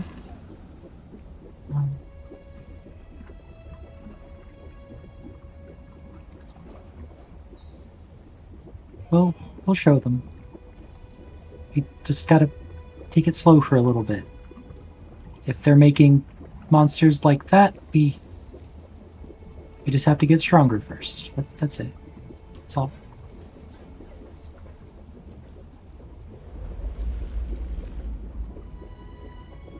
You're already really strong. I mean, you were willing to stay down there. Very brave of you. I don't know if it was brave or not. I don't know how much of what I saw was even real. It was playing with my brain. Yeah, that's certainly your weak point, huh? Damn. Ice cold. Yeah, I'm stupid, but that's because I was raised stupid, because my culture is stupid and backwards and old. And it doesn't matter anymore, and that's why it died. Things have to change over time and evolve. I mean, this means we have to change some too. Yeah, we are extinct, you and me. We just don't know it yet. Well, that's very weak of you to say. It's not what I'm used to. You're the strong one of us, right? Like, come on. Don't be like that. I'm the tired one of us.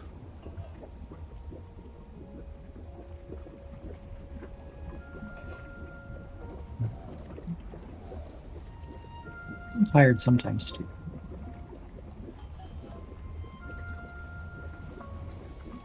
I don't know. I'll let you be for a minute. I'm not going to go anywhere because Dory wants me to be right here, but I'm going to go on this side of the wall and... Yeah, Doru kind of straddling the crumbling bits of this wall, looking down on each of you from above. Clearly visibly conflicted, but Doru, for all of her connection to you guys emotionally and to your mom emotionally, is still just a slightly smarter than average bird. Doesn't really know how to solve this kind of problem. It's out of her wheelhouse. But she wants both of you in her sight at all times if she can. She doesn't let you leave. Even when you get up to go to the other side of the wall, she kind of like nips at your cloak and tries to hold you back, and is only really satisfied when you sit back down on the other side of the wall. As that's all going on, it looks like Jane is starting on the circle. Rita will help out as best as she can. She doesn't have a lot of her stuff, but she does still have her glasses, which you know is her spellbook. And so she's able to do a little bit of magic. What's Tex 2 are up to in all this? I don't know. Kind of chilling, killing time. Yeah, I don't think he had much to like contribute to any of this. Okay, understood. Fetch isn't eating his food. Do you want it? Sure. You have to sit in my lap.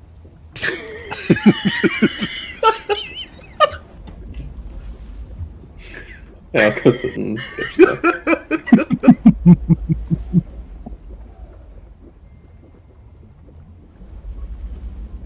As Rita and I are sitting up here working on this portal, I'll start to kind of give her the download. There's way too much to go into, but at least walk her through, like, so Tesseract was using your suffering to generate sympathy for these machines. Just give her like the rough version of what I understand about these machines from the brief notes that I took a look through, the cover pages and the speech notes, and so you've been contacting me every time you've been in there in a dream. You said something about Bill being correct. You said there. Then Jane's brow kind of furrows. There's a piece of this that she still hasn't quite figured out. It says, I found a note at the landfall campus about, it was written in code, and it was about what Tesseract is doing, using the link and Bill's pairing method. I'll get the note out and hand it to her. I don't know how this got there. It doesn't seem like it's something you could have sent in a dream, obviously. Or if this is from before all of this. I don't remember this. It must have been one of the times I was in there, I guess. It certainly does kind of line up with some of this. And she looks over at the notes that you collected. We're going to be studying this for days, weeks even, but this is not good. These people have too much power to be doing things this fishy. I'm sure you looked over this. This isn't just Arcana. They're using occultism here. This is magic they don't understand. Right. That's one among my many concerns. I'm working on a hypothesis that they're trying to move things through the dimension of time, just like they tried to move things through the dimension of dreams with the Project Rapture. They're tampering with dimensional magic, clearly, and using occultism to do it. Like you said, they're tampering with things that they don't understand the implications of, and so now it seems like the Emrics are involved too, or at least other customers. You know, of all this, I guess that surprises me the least. All they care about is their money. They don't care who they get it from. Still, though, and she kind of just, like, spits. Fucking idiots. You know, that Rapture Project's a big part of why I quit. What was that? I wasn't in that one, but I heard things about it, things I didn't like. So I got out of there. Things like what? I heard that employees were dying secretly. I heard they were testing it on people that didn't sign up for that. I don't know. There were a lot of weird stories, and I couldn't tell which ones were true, which ones weren't. But everything about it was kept hush-hush, and that's what concerned me the most. They sure do like their secrets. She nods. There's a lot to unpack. Yeah, you said somebody died like an hour ago. What's up with that? Do we need to worry about that? Who died? We came to XSS looking for you and looking for... She looks over at Fetch and Sketch. Their mother was stuck in one of those machines, same as you were. Looks like maybe they took her out for some reason. She's the tabaxi that I saw? You saw her? Yeah, she went in one of the machines before I did. Yeah, yeah. Yeah. Is she? When's the last? I guess you don't have a good idea of when the last time you saw her is, do you? I don't know, last time I saw her was when they put me in that machine, which was... Oh, it's real hard to tell. I mean, to me, it feels like it was, hours, but I'm certain that can't be right. Do you remember going in more than once? No. I remember many times over the past couple of weeks and months, on Monday, they'd say I need to go in to discuss the litigation, and that they'd take me to the painting. I'd pop out of the painting, and they said, okay, we wiped your memory because you can't know what happened in there. And I threw a fit, but that didn't change nothing. But this time, I remember going into the painting, and they took me down there, past a bunch of offices, a bunch of Emmerichs, it looked like, down an elevator, and up to that machine, and they put me in. But as they were getting me ready to go in, they were putting in a tabaxi into one of the other ones first. And she was unconscious. They just kind of carried her over and put her into it. And then everything was just like dark, like I was sleeping. And then when I woke up, it was you opening the door, and there's these monsters, and here we are now. And it was just the two of you, nobody else? People working there. There was a bunch of like Tesseract folks. There were some Emmerichs by the look of it. Nobody else getting put into the machines, though? Nah. There was a third machine, but it looked like it was closed or off or something. Well, that's a huge piece of news. I gotta tell them about that. But we came here looking for you and for her, and in truth, on my part at least, looking for information about what they were doing here. And, getting here meant going through the sheriff's office, and when we started asking questions, things got violent pretty quick. And the portrait, well, I mean, as you saw, led into the Tesseract's back room of their headquarters. And the sheriff was in there, and he attacked us with a bunch of machines, and didn't end well for him. I see. I'm glad it didn't end well for him and not for y'all, but still, that does make things pretty sticky. You're right. I get the feeling we're not going to be welcome back in Wex's ass. No, I mean, that's another piece of news for you, I guess. Landfall is back in action. Darb and Tempo and Fen Tempo and Bill Grimm getting the old band back together. They've got the campus started back up. So yeah, I was supposed to go see them months ago now at this point, I guess. I suspect they'll be excited to see you, and I also suspect that that's probably a safer place for you than Wex's ass until we sort this all out. Well, good. Home away from home, I guess. Just like old times. Arlo's been holding down the fort in your absence. He hadn't let anybody take down the tree. Attaboy Arlo. I knew I could trust him. He's the best of us. He sure is. It's about this point in time that, with a flash, the magic does seem to activate. It's kind of like waiting for you guys to be ready. When you're ready, you can sort of snap your fingers, finish it off, and you'll have a 30-second window to all pile through. But you can delay that as long as you need. Real quick, on the calendar, is today your dream day? What Usually? a great question. Calendar. Let's see. 3 people arrive in Unos, Hero Ship, back. XSS Group heads to Liberty after night at the Orchard. Yes, today is Monday, so tonight would, in theory, be when you received a dream.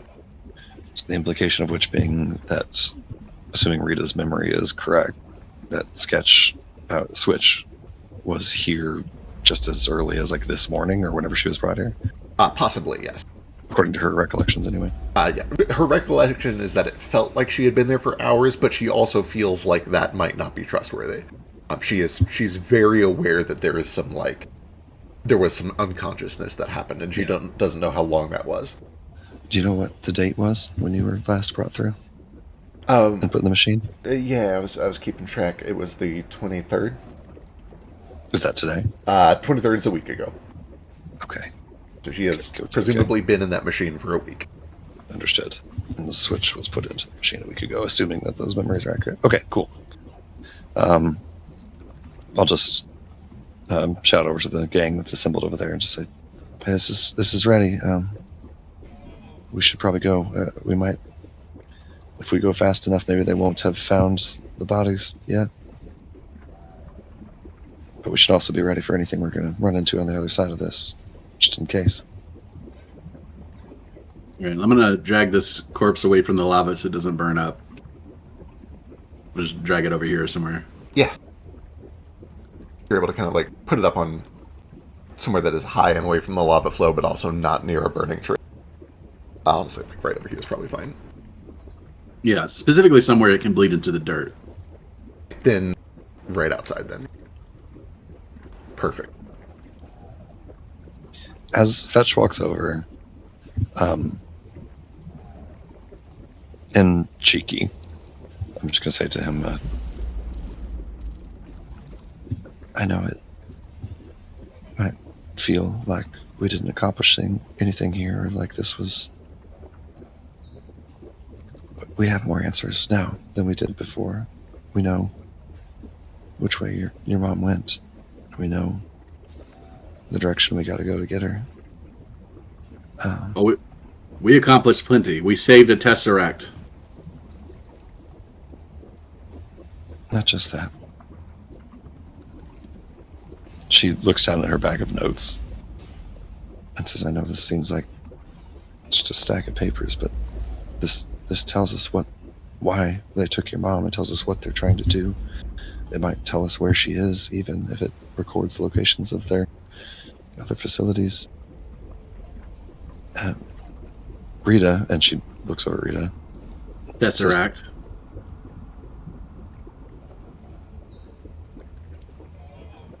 Checking to see if she speaks cheeky. Or Tesseract. Carry on. Yeah, the one who did this basically to herself. Yep, go ahead. Jane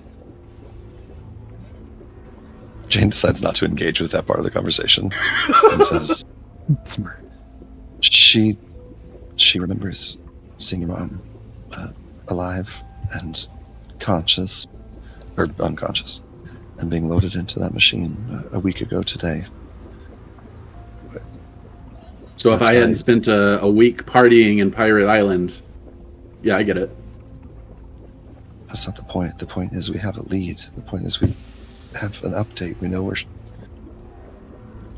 just... This today might not have felt like progress, but it is.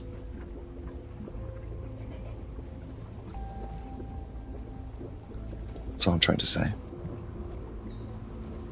Well, today may be progress, but it's not justice. No, of course not. But it's progress. Yeah, my mother deserved to escape from that machine, not Rita. They should have switched places. They both deserve to.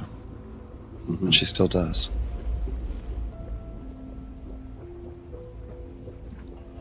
If you were in that machine, I'm not convinced you would deserve to either.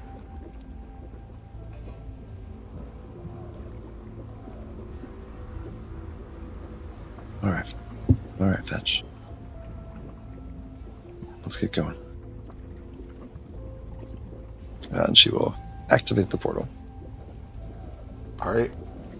Rita, not understanding cheek, but being able to pick up on the tone of that conversation does. Oh, she saw me point at her and say Tesseract in a very angry way. Fair. She also kind of chooses to not get involved in all that.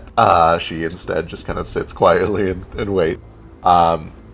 When Jane asks if everybody is ready, she does kind of look over to Fetch. Are you all right? There might be more danger on the other side of this if they found the body.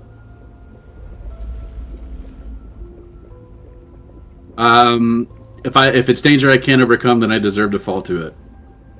We're going anyway, so it doesn't matter. He's in a mood. Just ignore him. He's fine.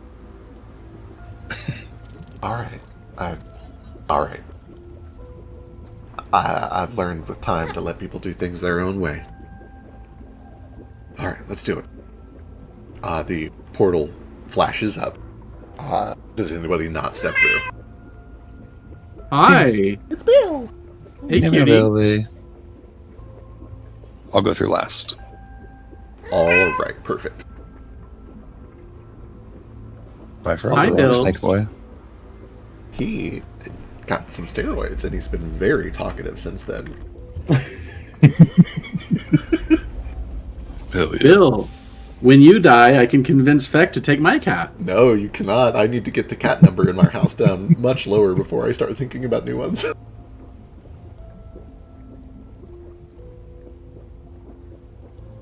What if he dies killing another one of your cats? Oh, that would be awful. Don't do that. With a What do I flash. see? Who do I kill? Are you the first one through? Yes. Perfect. As you step through, you are indeed greeted by a sight. Damn it. I was hoping we were being too careful. Pulling you over.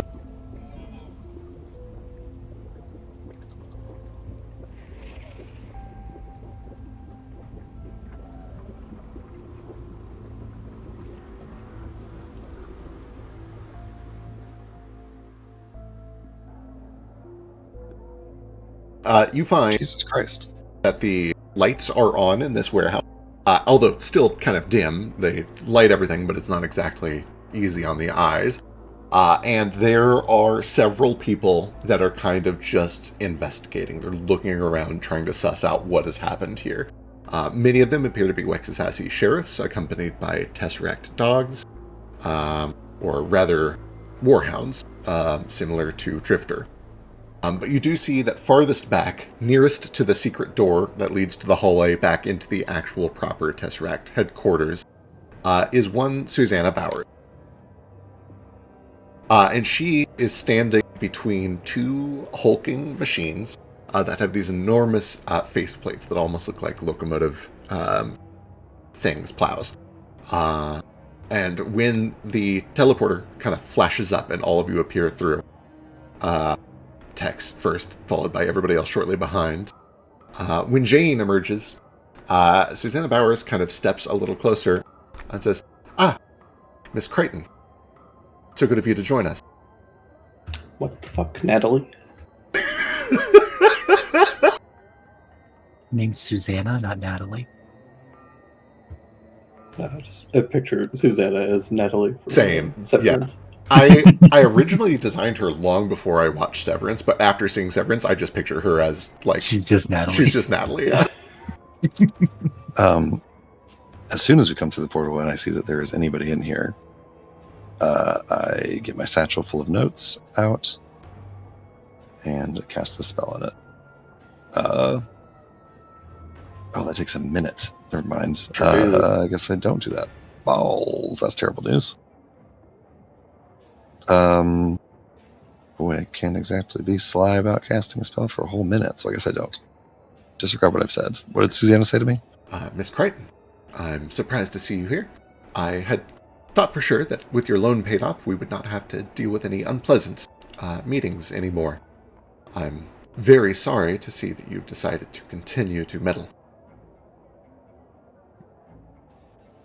Meddle? And what exactly? And torturing foreigners and your machines? Kidnapping innocent people? The research that we do here is quite important. I wouldn't expect you to understand, but thankfully you don't have to. If you'll come with me, we can get this sorted out easily. If not, I believe the address is 13 Applegate Road, yes? You do still have a husband, right? I take it I can kill these ones.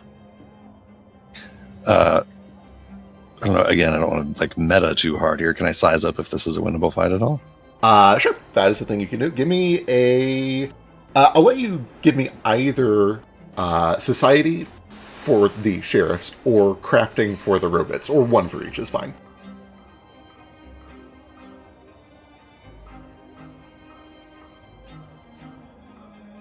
Checking DCs. 17 is plenty for the lawmen. The lawmen are mooks. They are probably like level 1 or 2. They're going to have a rifle, they'll shoot it. They're not going to be like super problematic.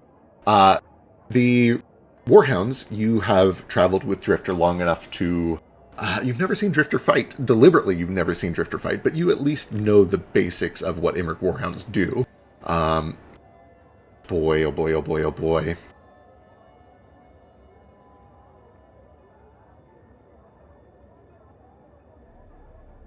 Trying to figure out what to tell you on a 13. 13 is a fail. Okay. You've never seen these big things before. Yeah. Does Tex say that out loud? Yeah. She looks to Tex, looks to Susanna. Says,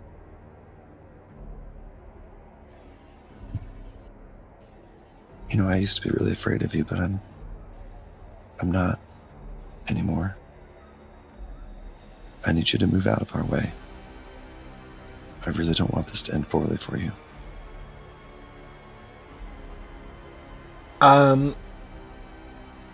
Give me an intimidation check. DC here is Can I quite assist? high. You absolutely can. I'm not good at these.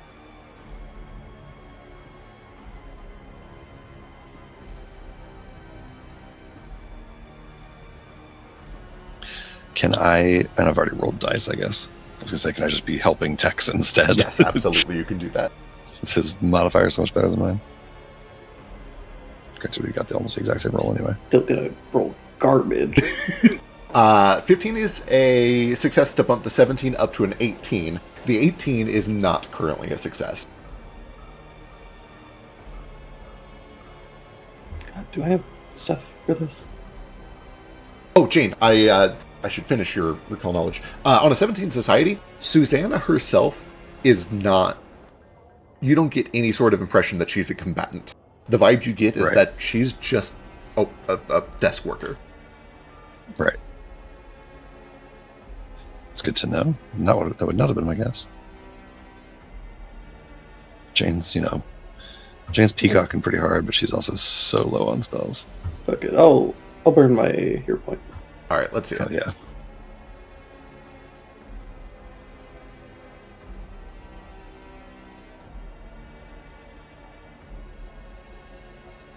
At first, 23. she seems kind of unfazed by Jane's threat. But Tex, what do you do to make her second guess herself? What does it look like? I think all the lights in the room start to dim and the shadows start to creep and start to take on like almost these kind of like eldritch shapes and start to like reach out towards the lights and start to snuff them out slowly.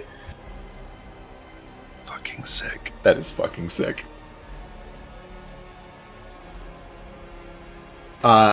When... Boy, oh boy, oh boy, oh boy, oh boy, oh boy. If it helps any, Fetch is emanating an aura of murderous intent. True.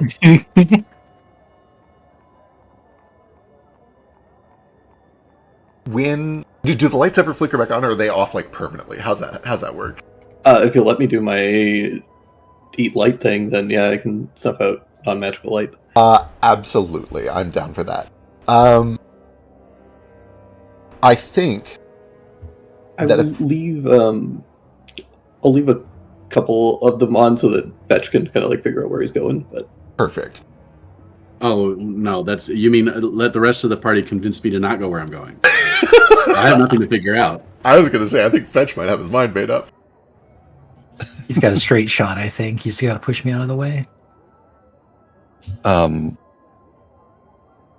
Boy.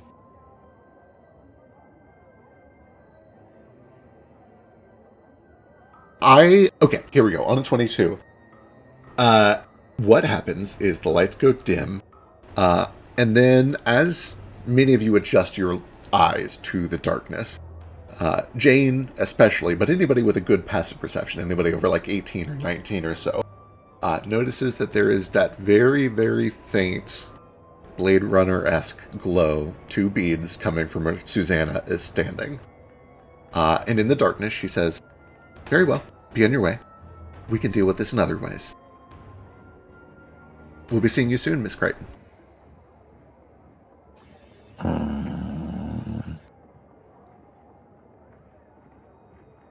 Boy. Boy, oh boy. What a terrible thing to hear from a receptionist. I, the player, want to murder these hoes so bad right now. Is Fetch stepping forward? Oh, yeah. As he steps forward, Jane will look at him. Say, "You want a piece of Tesseract?" She's one of the top dogs. Usually I care whether or not a person or creature that I'm about to kill deserves it or whether or not the kill is justified. I don't actually really care at the moment. As you say this, you watch as these 2 big machines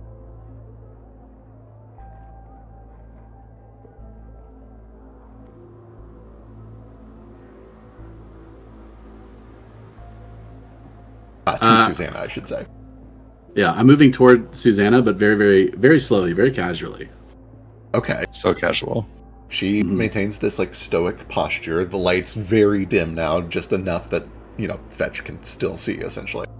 With her arms folded behind her back, as brave as she can manage. Although you do see that there is kind of this nervous little hint of a curl at the side of her mouth. And as you get closer, she just stares at you. Chin up. Susanna? Yes. Is that correct? Miss Bowers, yes. Do you work for Tesseract? Yes. I'd like to shake your hand. Shh. She's gonna do an insight check real quick. Is your intent to harm her? Let's see. Oh, yeah, for sure. What's your deception DC? Oh, I thought it was a contested roll. Yeah, you got it anyway. There you go. I believe that Susanna looks at your hand and to everyone behind you and sees the obvious murderous intent in your eyes. She probably sees the crackling electricity from the shocking grasp I'm ready to cast. Absolutely. And with her chin up and her arms folded behind her back, says, "I know where your mother is." I don't care. I kill her. All right, we're going to roll initiative. I care though. No. I also need knowledge from her. So I understand Fetch is going to just You're gonna have to straight talk murder her. quick. Yeah. All right, sick, let's do it. I guess it's initiative? It is I don't think I initiative, yeah. surprised her, basically. Yeah. Oh, no, certainly. Certainly she is not surprised.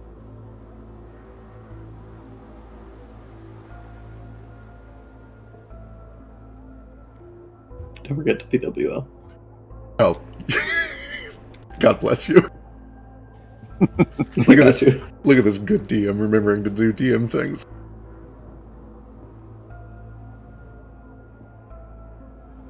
What is All those PWL? rolls, damn. Proficiency without level.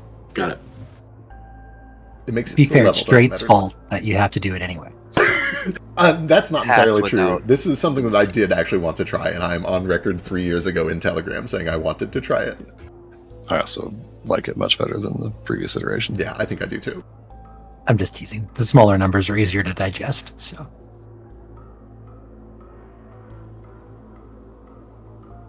Where's my damn feet?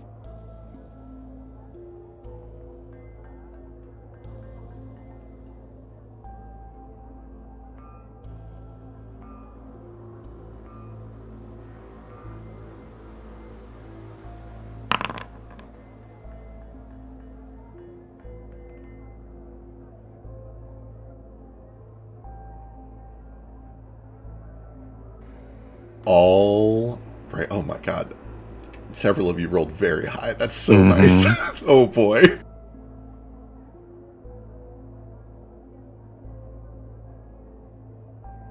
Okay. As Fetch begins to lunge out with this shocking grasp, to kind of kick off the fact that we are going fully hostile here, you see that both of these bunker drones kind of just reactively block, that get in the way and kind of shove you back. And that is where we'll start the actual round of combat. The very first thing to act is actually one of these Brown brothers.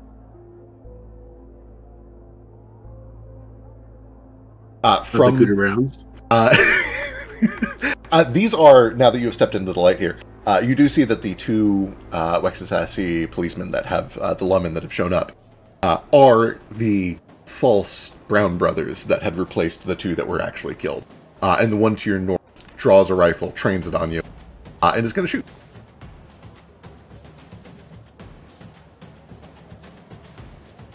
The shot goes wide in the dark. He uses his second action to reload, and his third action to step closer to the protective robot.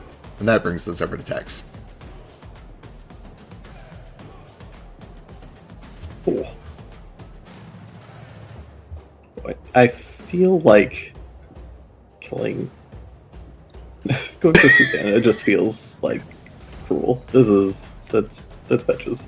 However, a lot of these guys are real scary, so I'm gonna try and help out if I can.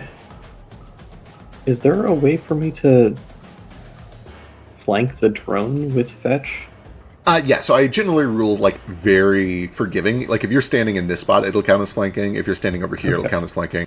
So I could squeeze in between the Warhound and him? Yep, that would count as flanking. Okay, it's a terrible spot for me to be, but... I was going to say, it does mean you're being flanked by the Warhound, but, tit for tat. I will do some... let's see how tough these things are.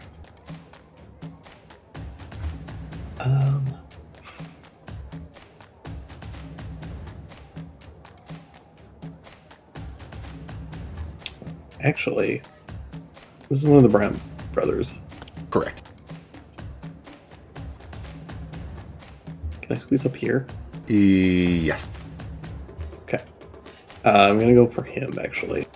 All right. I'm going to guess that he's a little bit tankier, and I'm a little bit better with human targets. So I'm going to... Tech starts oozing some green stuff.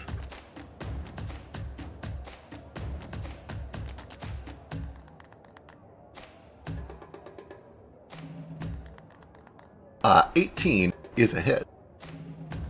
I think 13 points damage. As some acid and poison in there. As the blade whips over towards the Brown brother, you see that the big tanky boy lowers a metal shield in front and takes that damage instead, reducing it by 2. I don't think it is immune to acid. It is immune to the poison damage, though. Just 1 point off of there.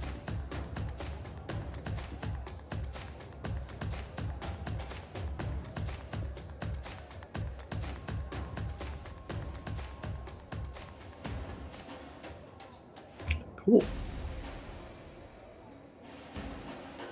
That is my turn. All right, that brings us to Jane. Okay, I have 2 questions about Susanna. Yes. You said the little like yellow beads of light behind her eyes, that was on her? Yeah, you did see 2 very faint little beads of yellow light behind her eyes when the lights went out. Am I correct in my interpretation of that they're like essentially the same as Jane's? That does seem to be the case, yes. Seems like a very reasonable guess. You've never seen that in organic people. Yeah. Okay. Was she telling the truth when she said that she knows where the switch is? Give me an insight check.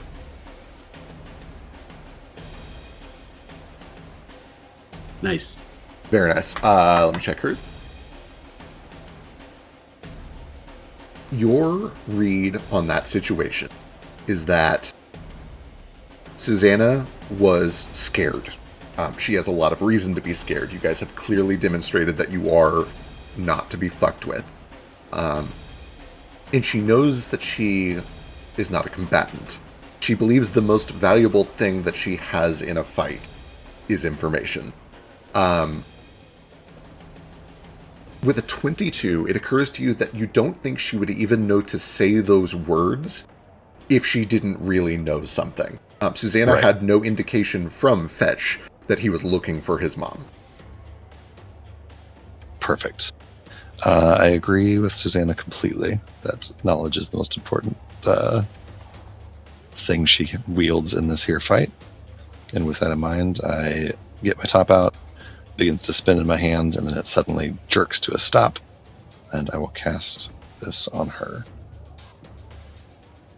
Wonderful. Will save.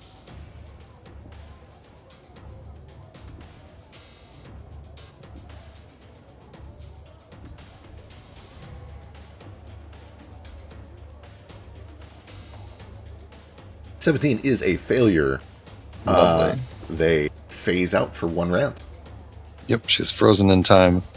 I look to Fetch and Skay and say, Fetch, she knows where your mom is. Get your head out of your ass and keep her alive. That's 2 actions to cast that spell. Last action... Boy, do I have any more uses of Spitfire left? Sure don't. I will just hold my last action to my next turn. All right. Sounds good. Fetch, you hear Jane say that, and you see that Susanna has kind of phased partially out of reality. You just see a ghost of her in front of you. What do you do? Do ghosts bleed? Ghost. I'll first respond to Jane. Well, what I mean is this is like a stun mechanic, not a like invincible sphere or something, right? You have seen this effect used before. I assume you would probably recognize it. She's currently unaffectable by anything. She's frozen in time and can't be affected by anything. Oh, okay.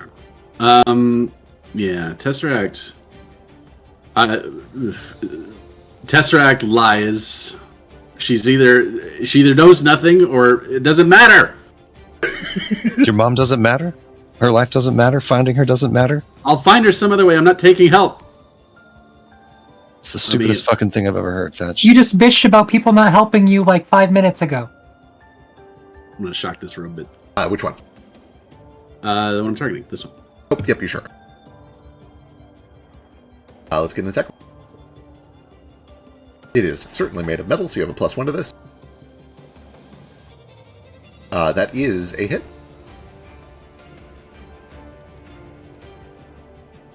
If it's not weak to lightning, that's a waste of my time. Ooh! 16 point of lightning damage. It does take all of that. It doesn't seem to be, like, weak to lightning damage, although it does increase your attack roll against it from Shocking Grasp. But you do watch as it arcs over the surface of it, and bits of the metal, like, instantly warp. All right, then I ready. All right, sounds good. That brings us to Warhound.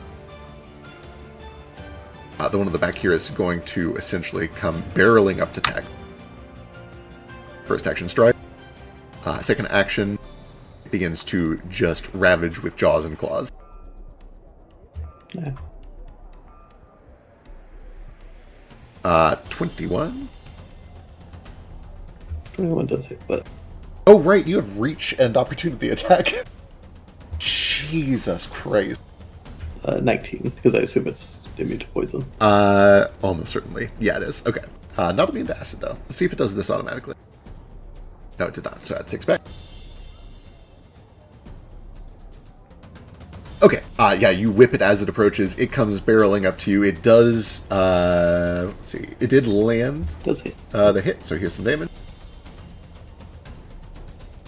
One of these bladed claws sinks in for 12 points of slashing damage. And then it'll use its third action to follow that up with a grab. Here's an athletics check.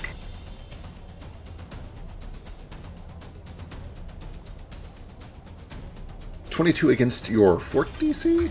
Oh, You Easy. are grabbed. That brings us to Sketch. Okay, stride action to come down around here. Then 2 more actions to cast Electric Arc on the 2 bunker drones. Give me a Hell yeah. basic DC 16 reflex save, please.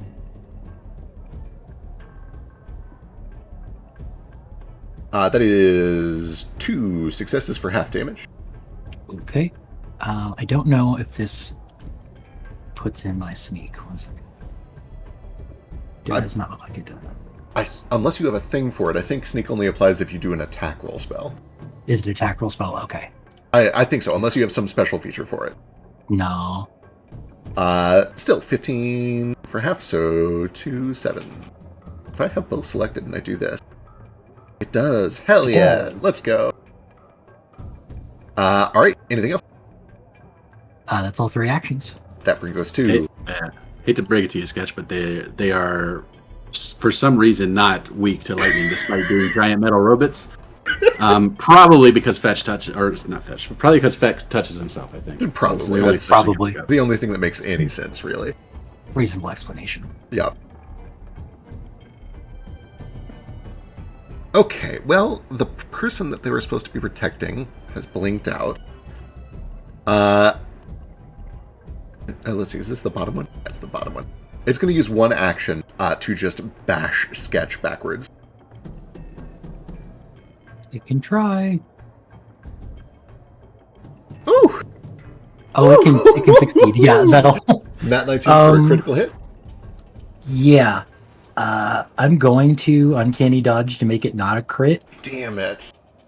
But he gets bonuses to the follow-up if it's a crit. Well, I don't want that. So, or nimble dodge. That's what it's called. Nimble dodge reduces it from a crit to a regular hit, so it is only 21 instead of 42 points of bludgeoning damage. Oh. It will use its second action to follow up with a push. This is athletics against, I believe, your fort save once again. That is another 19, which I believe is another crit.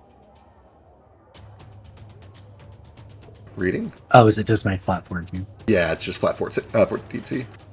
Okay, so I have a +7, so is that 17? So yeah, it's a crit. That is a crit. On a crit, I push the target up to 10 feet away. I can choose to stride after it, but it has to move the same distance in the same direction. It is not going to move. But you do slam back. Because you have nowhere to go, you essentially are going to take 1d6 point of bludgeoning. Oop, typing is hard. 4 additional points of bludgeoning as you just fly back into this big machine here. And then with its third action, it is going to kind of lower its stance and bunker up into a defensive stance. That brings us to the other brown drone.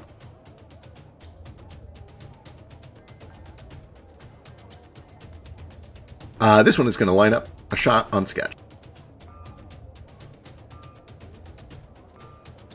Did you get cover from all the robots?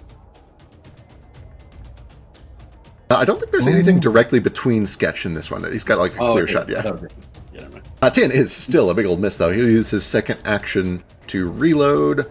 And he doesn't necessarily like the idea of being over by those things anymore, so he's just going to use his third action to fire again. With Matt. Oop, wrong attack, but 15 misses anyway. Cool. Northern bunker drone.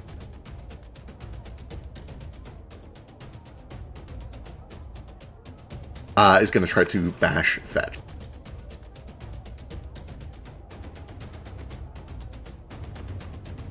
Uh, 17 just barely hit. This big, heavy metal foot just slams into you for 24 points of bludgeoning damage. Going to use his second action to try to turn that into a shove. This is against your fort DC. Oh, 19? Oh. He did roll 30. He did. He rolled a nat 20 for 30. You go flying back 10 feet. And as you kind of catch your footing back there, he's going to take his third action and lower that big hand cannon towards you. There is a loud, heavy metallic thunk as a slug just fires your way. Thankfully, goes a little high, slams into the machinery behind you, and bits of shrapnel and junk go flying everywhere. Wait, that's not the coolest way to describe that. I think. Wait, what? So the result of this turn is that I've been pushed back 10 feet, and a hand cannon has missed me. Why haven't I blocked the hand cannon with my dagger, with my kukri, and then slide awesomely like anime back? I do love that. That's way cooler. We're doing that instead. Yeah, there's like the glint of steel on steel as you. I guess it'd be steel on wood, right? The sound of like a wood is hard as steel, so wood still. Wood is hard as steel. Steel on steel. Then, as you deflect it, and it kind of slams into the machine just a few inches off from your face. That brings us to Warhound number 2, the one behind Tech. Yes. Did you not roll initiative for Rita or Brady Boy? I sure didn't. You.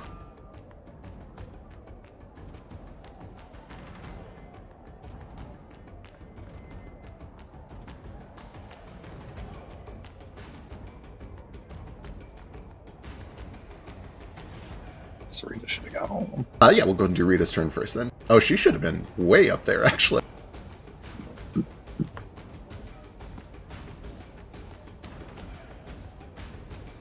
Well, she already did one of those. I can't believe her ice elemental is named T. It sure is. So good. Ice-T. I'm so glad. I'm so glad that it did not go unnoticed. Certainly not.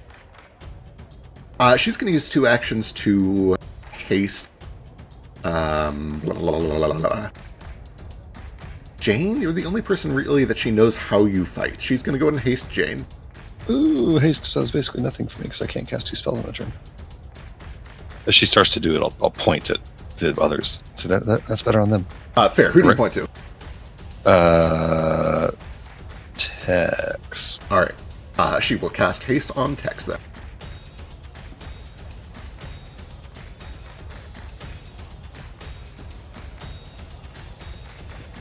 And then she's gonna, I think, use an action to just kind of get behind some cover. Just to keep me honest, I'll use my reaction to recognize what she was casting. Perfect. That brings us back to the Warhound that is flanking Tex.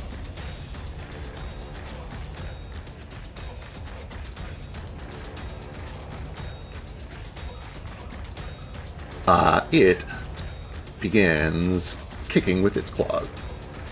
Can Tex take an extra attack since he would have been hasted? Yes, I'm totally fine with that if you'd like. I would love that. Just sales pitch in here. Sure. With whatever map it would have been. I think you took one, so it'd be map 5. Well, it actually wouldn't be any map because right. it would be double slice. Double slice, yeah. True.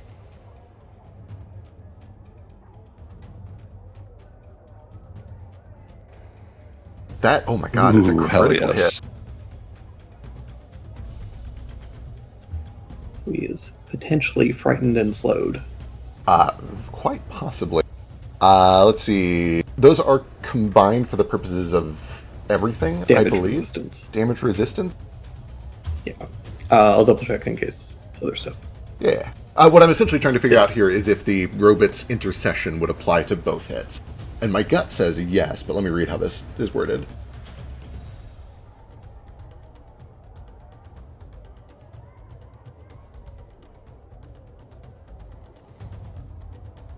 Yeah, everything about this reads like you were making 2 simultaneous attacks as like a single attack. I think it's pretty reasonable that the drone would also take this damage instead. So that is another 14 to it. It already applied the resistance once, so it doesn't do it to this one. And then the effects are what? Stunned and frightened? No, slowed and frightened. Well, it's guaranteed frightened one, assuming that it even can be. And then it needs a DC 16 fort save or be slowed 1. It is immune to the frightened. It is not immune to the slow. Fort save. It is so good at fort saves. Let's find out. Why did I say it out loud? Oh, okay, it is still just a 4, though. Or just a 14.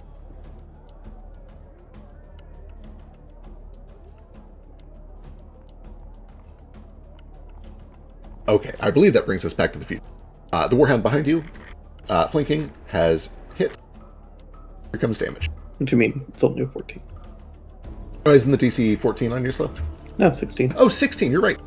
Shit, I thought I heard DC 14. Nope, 16. Wonderful, that robot slowed then. Alright, now, back to the future.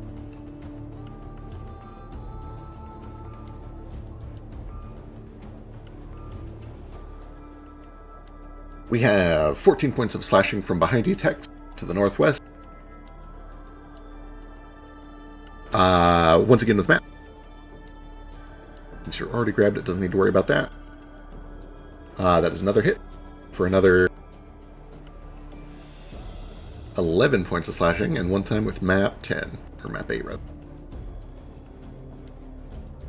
That one is a miss. This brings us to Miss Bowers, who's stasis and does nothing. That brings us to the last Warhound, who's going to see Fetch get pushed back and try to leap on Fetch. Kicking and biting.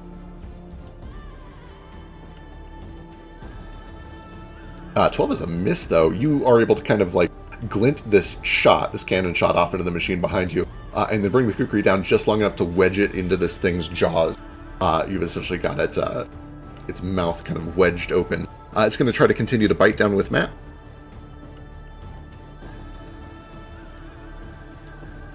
It does kind of jerk its head to the side long enough to get the blade free, and along the way cuts into your wrist for 12 points of slashing damage. Finally, Doru.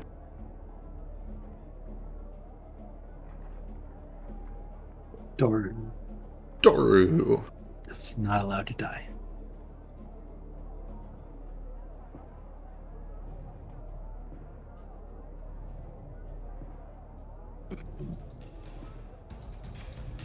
Oh, that's so much. That will hurt friends, though, and it is smart enough to not hurt friends. So it's going to use one action to essentially fly up and perch on this barrel. And from up here, it's going to fire a couple of thunderbolts. Actually, lightning bolts. What's the difference between these two? Oh, I understand. I see. So, one of the north.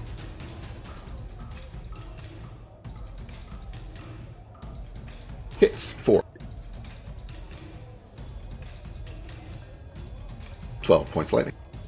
And one on the south with Matt.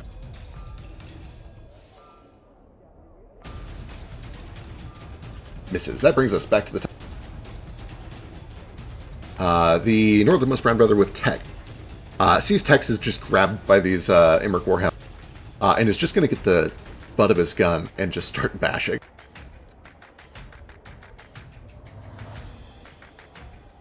.25 is hit, almost a crit. For 5 bludgeoning, followed with Matt. 18 is another hit for another 4, and then one last time with map 10. That one does finally miss. That brings us to Rita Connor, who uses one action to sustain haste. You don't have to sustain that, it just lasts. Oh, sick. Hell yeah. Even better. Then I believe she's going to use 2 actions to electric arc. What's the range on this? 30 feet? 10, 20, 30. Perfect. To electric arc the Warhound that is attaching Fetch and the brown brother behind it.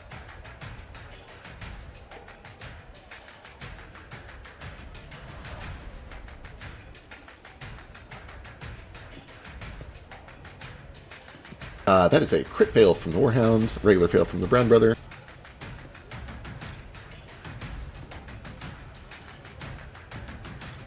Fetch, as you were shoved back and as you were sitting here with your jaw, or with your blade in the jaws of this Warhound, It is suddenly racked with lightning. Takes 42 points of damage. Flinches back and releases. And then so does... the Bren Brother drops. And as it drops, you hear the metallic whine of an engine slowing down from inside of that false Bren Brother. That brings us to Tex. Okay, well, I would really love to get the Brown Brother, but it's not really super viable at the moment.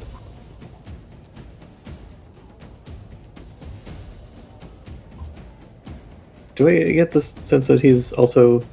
I mean, he's definitely also a robot. Everything's a robot. Certainly seems like it. At the very least... I don't get to use any of my cool abilities. I'm so sorry. But there are a lot of robots at Tesseract. But yeah, But you you did find out see that you the guys two... are all robots too. You did see the two dead biological versions of these people like an hour or two ago, so you imagine this is probably fake. Susanna's still stasis.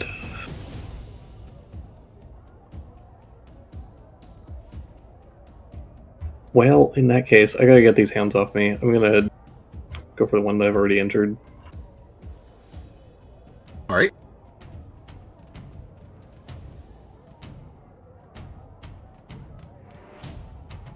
Piss. Yes. Piss. Oh my god.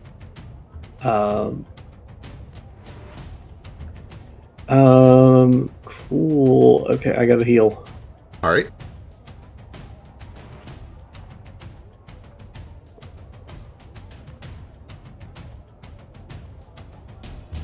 What level are we? 8. 8. Okay, cool. So I get 32 points back.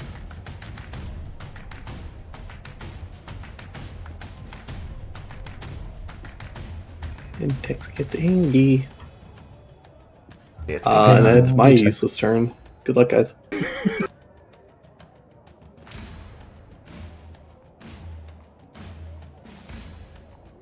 Okay, that brings us to Jane. Okay. Can I cast a spell and sustain it on the same turn for the purposes of spells that let you expand the area of a spell by sustaining it? I don't think so, but let me check.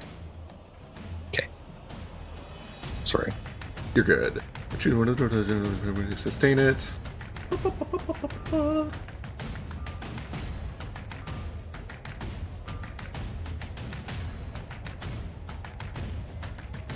I don't see any indication that you're not allowed to sustain it on the same turn that you cast it, as long as you have the action. So yeah, I think you can.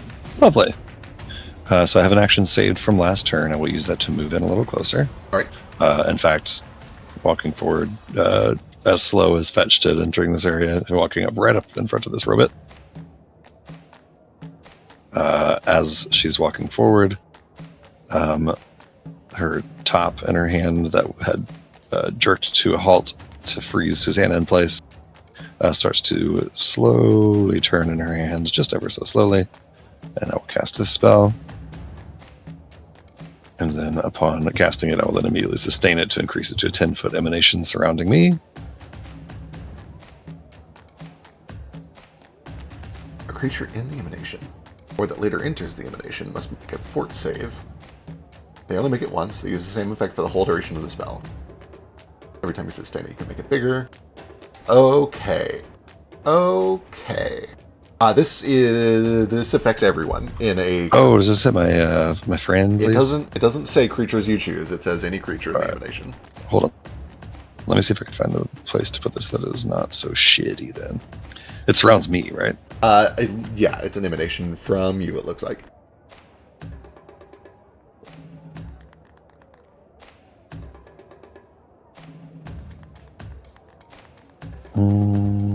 Boy.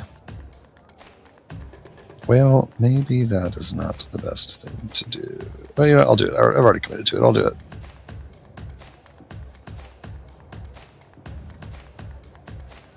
How good are your forts over there, Tex and Fetch? Let's take our chances. Pretty good. Best Pretty save. terrible. Yours are terrible, Tex? I mean, relatively, but I just healed, so.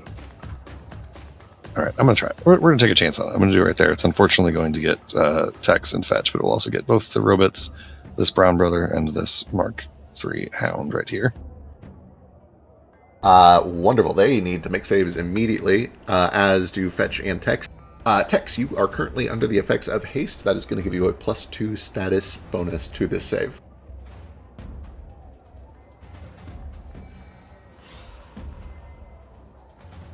Oh no. 15. At least it was just a fail, not a crit fail. So, Tex, for the rest of this spell, you're essentially slowed 1, which cancels out your haste 1. So, nothing else really changes for you, except that it is also difficult terrain near Jane. Yeah, so it also, you're only slowed while you start within 10 feet of me, so if you just move out the following turn, you'll get your haste back. Yep. And then let's see how the doggies, the Brown Brother, and the 2 robots. Yes. Time begins to move very slowly for everyone in here. Bastard. Let's see. Difficult terrain. No effect for the farthest back one. Difficult terrain. Full failure for the Brown Brother.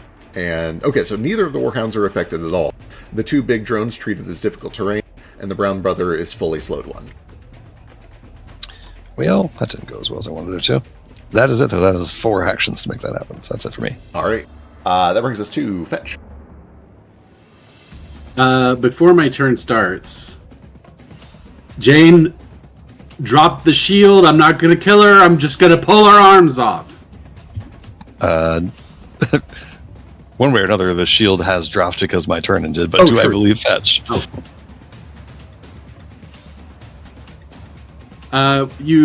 So I'm just going to give it to you. Yeah, he is telling you the truth. You get a sense that he's telling you the truth. You also get the sense that he doesn't really care if pulling your arms off kills her, though. Yeah. So, The good news is Jane knows that it probably won't kill her, so... yeah, she, I think she's it's a robot. So she is a robot. Yeah, she one way or another comes out of the shield. I will, yeah, I don't think Jane makes an effort to try to make it look like she did anything particular there. It just ends. Yeah, you watch as the phase shift kind of ends, and she returns to where she was standing. Cool. So I'm going to go here. Does that provoke from the Warhound? Let me double check. I think they do have attacks of opportunity. They sure do. So it does try to bite after you nipping at your heel.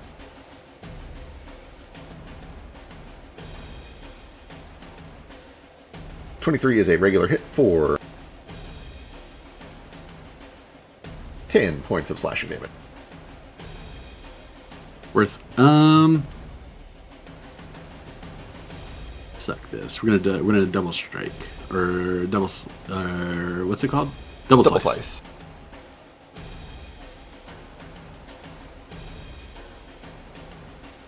Oh no. We're halfway through. Do I get a hero point? Yeah, it's after 10. You guys can each have your second round. Spinning it. First Better. one, crit.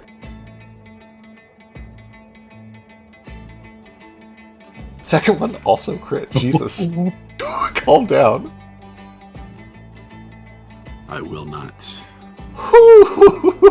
Ooh, boy. As you line up this shot, there is a flash of steel as the one to the south lowers her shield in front and takes that damage. Let's see. 26 plus 34.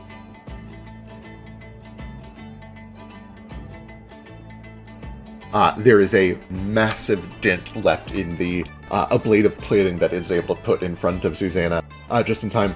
When the plate pulls back, you see that there is terror in Bauer's eyes. She knows how close that was to coming straight for her. Good. Is drawing a weapon a piddly action? Piddly action. Cool. I draw an acid flask. Oh no! Wait. Map 4 directly into her faceplate. Yeah, absolutely. Let's see it. No! Oh, it was so close to being a 19 for me. So let me see. I think this might still do something even on a nat 1 because it is a bomb. So let me see. PF2, bomb, trait, alchemical bombs.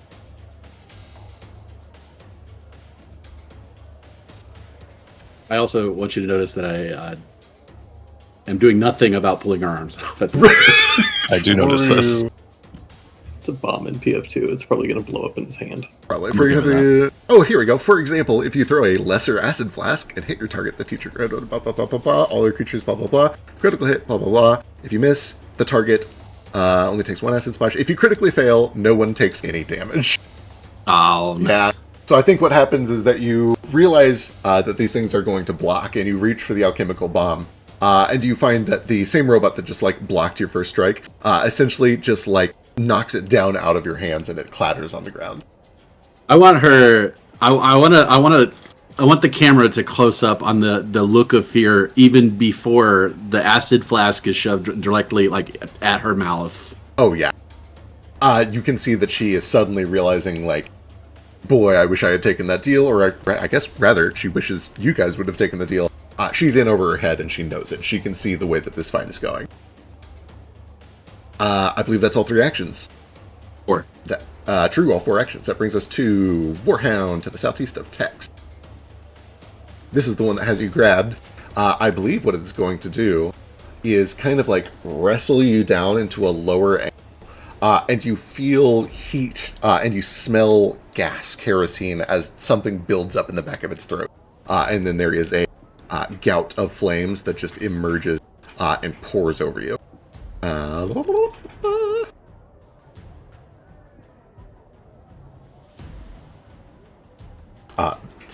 Just barely a hit. Almost managed to like wrench yourself out of the path of this. But you do take 12 points of fire damage. And then it follows up by continuing to bite. Oh, wait! Shit. Well, this thing didn't know you have that. What does that do?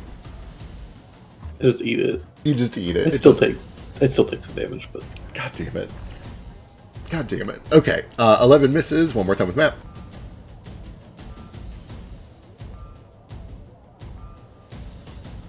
There we go. We do at least get 1 little hit for slashing damage. 10 points of slashing. And that brings us to Sketch. Cool. First action stride. Get over here. I should be able to climb up on this box. Oops.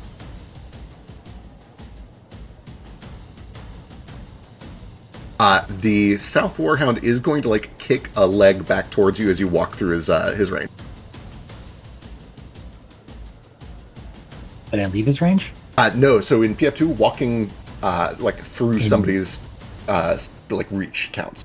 Essentially, anytime you leave a space that they have threat on, even if you're moving into another space that they have threat on. Okay. Yep. 20 is a hit. 4. Yep. But that applies to any of you that have an attack of opportunity too, of course. Oh, 17 points of slashing. that hurts. Remaining 2 actions. Piddly action, I'm going to pull out the fire knife. I haven't used this one in a while, but I've got a nice little cone here. I'm going to breathe fire. Take a big breath in. Make use of that gas that this Warhound so nicely put out there for me. Yeah. I should. I think it should be able to hit those without hitting fetch. Oh my god, that gets Susanna too, you're right. It should wrap around. Fuck. She doesn't have anything for that. So I need 4 reflexes. Here we go, DC 16. We have Susanna Bowers herself fails, takes full damage. The Brown Brother fails, takes full damage. The Emmerich Warhound critically succeeds, and I like to think that it just kind of is already in a state where it catches the gas vapor and trails back down its throat into whatever receptacle is made to, like, contain fire safely, and so it is not affected. But the bunker drone also fails, so everything else fails and takes full damage. A whole 6 fire damage. 6 points. The Brown Brother kind of flinches and kind of pulls away from the heat. The bunker drone takes the damage, but doesn't seem to have any sort of visible reaction to it. Susanna Bowers takes it, and you see kind of like this wrinkling warbling of, like if you hold a torch up to plastic, as bits of her face begin to peel back, and you see that there is a combination of metal and ceramic underneath the fake skin that has been made there. And it becomes apparent to you, based on the way that she screams in horror, that this is probably the first time that she has ever been in mortal danger or taken meaningful damage in her entire life. And she screams. Anything else? That's all 3 actions, but damn, 6 damage did a lot to her. Yeah, she's just a chick. She's just some chick. Just some woman. Here she is. All right, that brings us to the southern bunker drone, which is not looking good. I'm starting to hear some like clanking and rattling coming from underneath its big plates. It's got to be fetch. It's got to be fetch. You are so aggressive. You're so up in her face. Here we go. Here's a bash on fetch.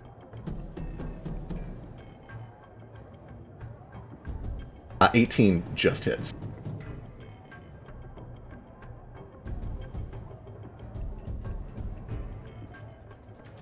Ooh! Ooh! 22 points of bludgeoning to fetch. And then it is going to use its second and third actions. You hear a heavy auto reloader clunk and thunk. And eventually there's a heavy click as it lowers the gun. It is a reload too. It had to use all of its actions to do it, but the cannon is now reloaded. That brings us to the northern bunker drone. Who's going to turn its cannon towards Scat. And fire. That's a risky shot. You have like allies right there in front of your face. Oh, ow. Just barely not a critical hit. HP is an abstraction. I like to believe that what happens here is it lands just by your face, and huge chunks of rock shrapnel from off the wall fly into you for a grand total of 24 points of piercing damage from the shrapnel off the wall. And then it is going to use its third action to bunker up and take a defensive stance, especially seeing how Susanna is acting. That brings us to Warhound. North of Tech. These things are not smart. It knows protocol. The protocol is to flamethrower now, so it flamethrows.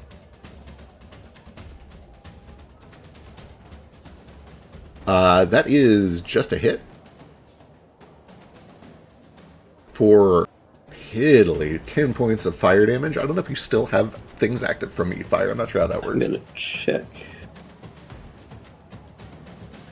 Until the end of the current turn. Current turn. Okay, gotcha. So there's 10 whole points of fire damage off of that one.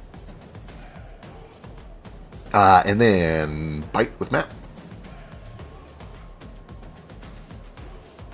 It sinks in with its own jaws, just barely not critting because of Matt. For another 16 points of slashing, and it's going to use its third action to clamp down and essentially grab you from the other side. So the back one has like your rear leg, and the front one has you by the front paw, and they're like stretching you apart. Or at least it's going to try to. It has to roll athletics against your fort DC. Just kidding. That fails. It's garbage.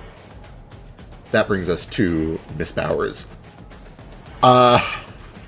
Miss Bowers uses her first action to step, not triggering opportunity attack. Her second action to run. Piddly action, open the door, step through. Full action, close the door behind her. Continue to run with her shuffle. And you hear she just goes screaming and wailing down that hall. That brings us to the Warhound down south. Warhound down south, 10, 20, 25, comes leaping over to Rita.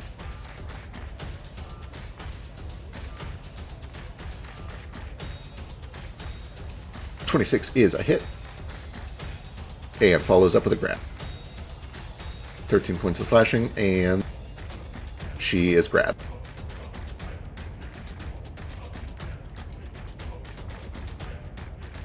Doru fires one bolt at the Emmerich Warhound near.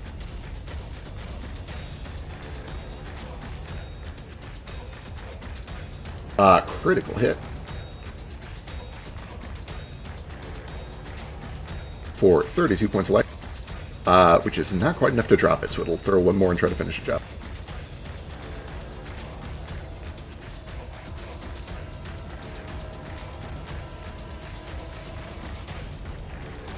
With that, one of the Warhounds drop, releasing Rita. And then finally, third shot at... Who's low? We'll go Southern Bunker.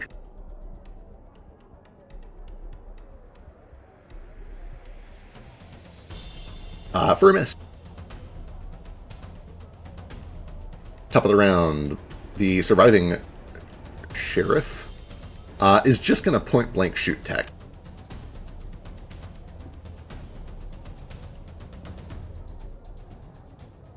Lowers the rifle, lines up a shot. Been here before. Yeah. Remember that time Cricket survived on a 1 in 400 from a coup de grace? What an actual... Remember when the first thing that we did in PF2 was you instantly killing them? Yeah, true. I also remember that. Second action, reload. Third action, gunstock. Wild to me. That is a critical miss, and that brings us to Rita. First action, sustain haste on Tech.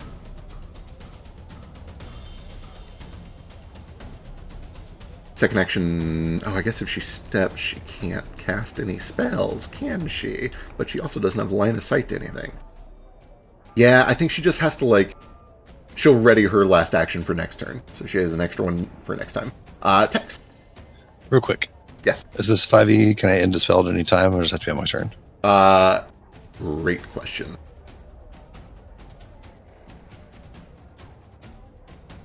Where'd she go? You saw her run off into the secret hallway. Her first action was to disengage step. Oh, okay, never mind. Unless you have reach. She does not know whether you have reach. If you have reach, she would still get one. No, just a boomerang. Fair. One of them. End of your next turn. I don't believe you're allowed to just end it for free whenever you want. Understood. Carry on, Tex. I'm just trying to get rid of this. How slow I have on you. It's alright, I'm useless here.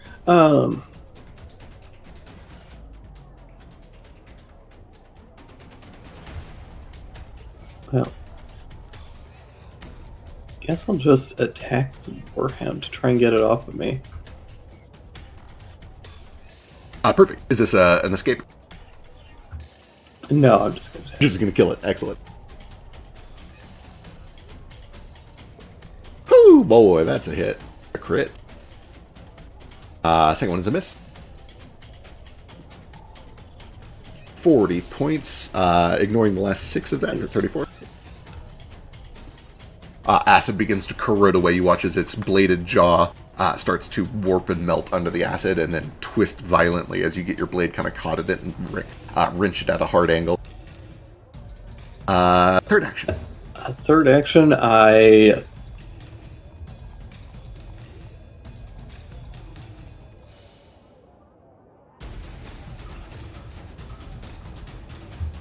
going to look at the sheriff.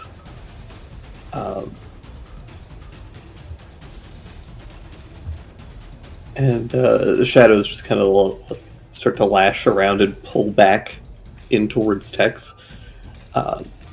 It's just going to say, you're going to regret that.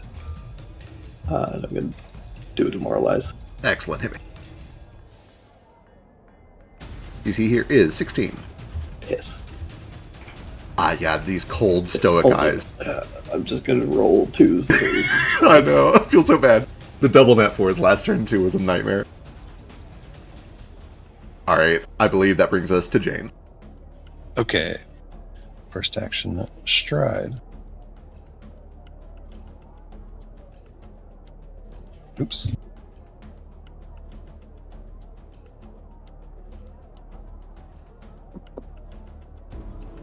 Oh my god, Jesus, so hard to move tokens. Piddly action, open the door. Yep, piddly action, you open the door, and you see that Susanna is about halfway to the other secret door leading properly into the place. Lovely.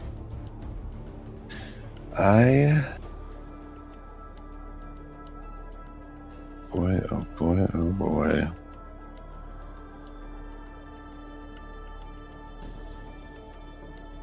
Sorry, reading a spell really quick. You're good, you're good.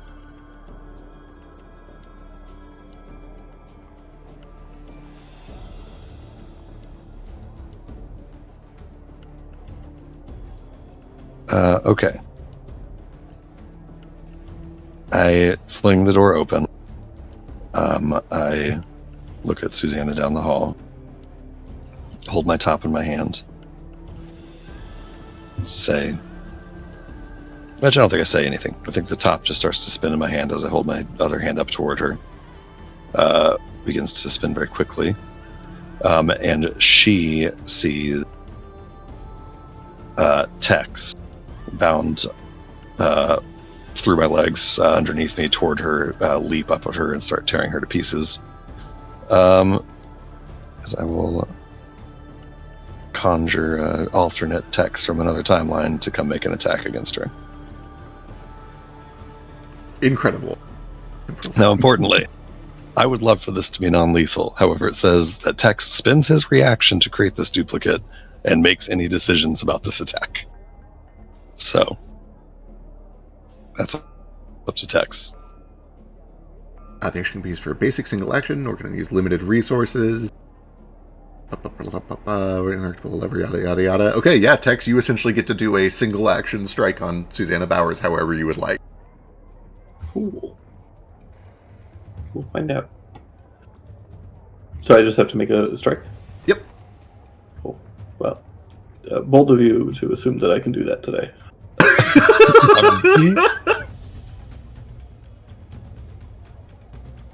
Lovely. That is a hit. May I spend my hero point to let him reroll for a crit? Obviously, of course. Right. Just don't fuck it up. Hero points are good now. Yeah. There you go. Hell yeah. That upgrades it to a crit. Not 30, that we needed it.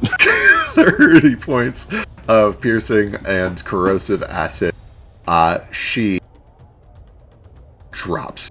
Not fully dead. Unless Tex wants... Actually, I don't know if that would be enough to instantly kill. No, she drops out of the fight. Still conscious, but... Or not conscious, but still alive, but unable to participate in the fight. Just crumples against the door there. She's a robot, right? Yes, as the acid peels away more of this false plasticky skin, you see that she looks like Jane underneath. She has lots of moving machine parts, these false veins that are pumping some sort of coolant and oil instead of blood. Yeah, so alternate timeline Tex, who's actually, competent, and, present timeline Tex, comes in, leaps onto her shoulder, and just, bites in and you hear the crunching of metal as he just tears one of the arms off, spits it to the ground, and kind of leaves her as just a torso husk. Love that a lot. As I witness that unfold, and then this alternate timeline text disappears, Jane turns around. I don't have an action left to close this door, sadly. But I look at Fetch, and I look at Sketch, and I say, she knows where your mother is. I understand how you feel. Please do not jeopardize your mother's life out of whatever vain selfishness you're doing this for. Don't make me explain to your father why we didn't save your mother. I'm not going to kill her, Tesseract. I just wanted her to know fear. She's down. I assure you she knows fear, and she's going to know a lot more of it when we start questioning her. Do I have any recollection of... Yeah, I've been running through that same question in my head. Use my reaction, right? It does use your reaction, so clearly you are involved somehow. Yeah, and you make the decisions. You decide what to do. So, I assume Tex is aware of it, but I don't know. I'm gonna...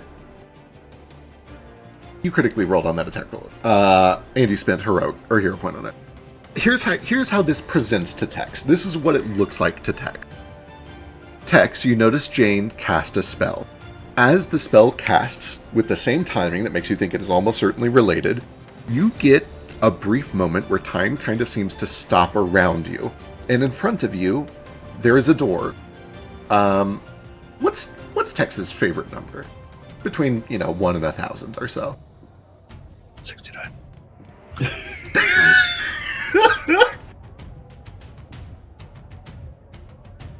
I don't know. Why didn't you put this on the character questionnaire? I don't know. I should have. I should have You thought about should've. this. I find This this is a lot question of pressure. impossible to answer. Imagine not having an answer at the. Do you guys not think about numbers all the time? I've never thought about this. Ever. 155. 155? Love it. You see a door, a wooden door with the number 155 printed on top of it. And you can hear a meow from the other side of the door that has just the faintest snarl of something bigger. And it is kind of like hearing yourself in a recording where you don't, like, is that really what my voice sounds like? But you know at the back of your mind that some version of you lurks behind this door if you spend your reaction to open it.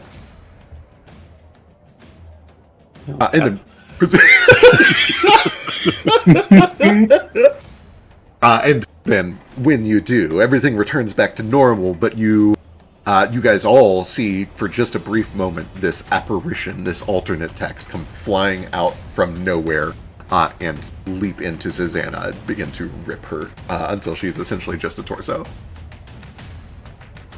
Until very recently, in a societal standpoint, 0 was not considered a number. 1 actually wasn't. You know what? This is a lot. We need to not talk about this now. Let's carry on. Fetch, it's your turn. Boy, oh boy. So now my next target's going to be this brown brother. I don't really care about the robots. But how likely do I think it is that these robots have like opportunity attacks? Probably not, right? They're shield robots, right? You have seen for sure that the robot dogs do. What's your passive perception? 22. 22. Jesus, that's real high. You know the dogs do. You imagine the gunslingers probably don't. That would be very unusual for a gunslinger to have attack of opportunity. And you know that the bunker drones are designed to use their reactions to defend. You think it's unlikely that they have offensive reactions. Yeah, that's what I thought. We'll risk it. Bloop. Yep, you step over there, nothing bad happens. I think you also know the brown brother is a robot. That is true, and at this point he's fucked up enough that you can see it. Oh yeah, I had a feeling I knew they were robots. Everybody around here be a robot. Everybody here is a robot. Robot. The question is, do I want to double strike? Oh yeah, let's double strike. We're gonna double strike. 23 is a hit. 22 is a hit. Both hit combined.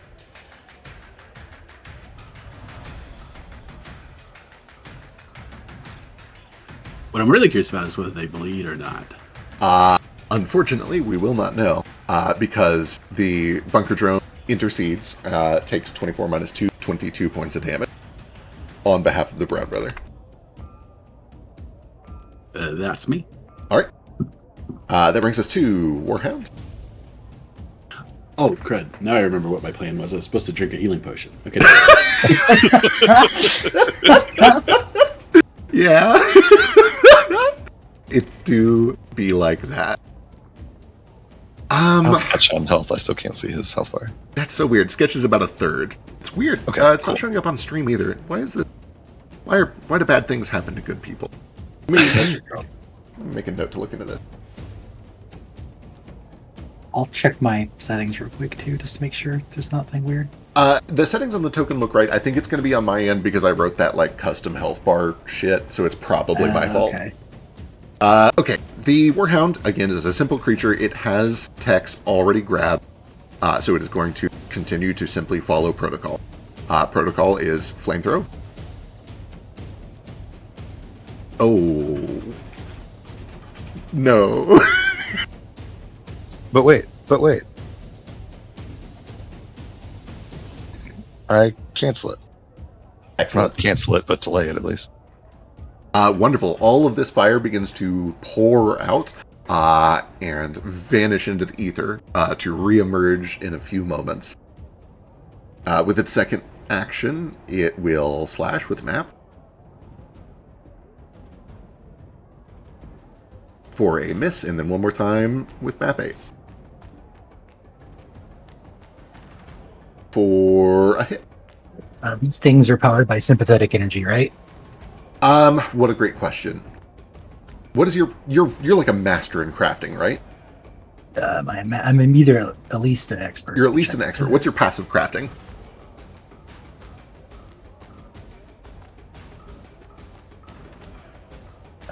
Is it 16? 16. 16. Yes, these appear to be the same as Drifter and the same as the one you just saw in the lab, which means ultimately they are charged by sympathetic energy. Okay, I'd like to appeal to that sympathetic energy and give Glimpse of Redemption so it thinks about not hitting Tex. I love that. So either Tex is unharmed or he gains resistance and the Warhound is enfeebled.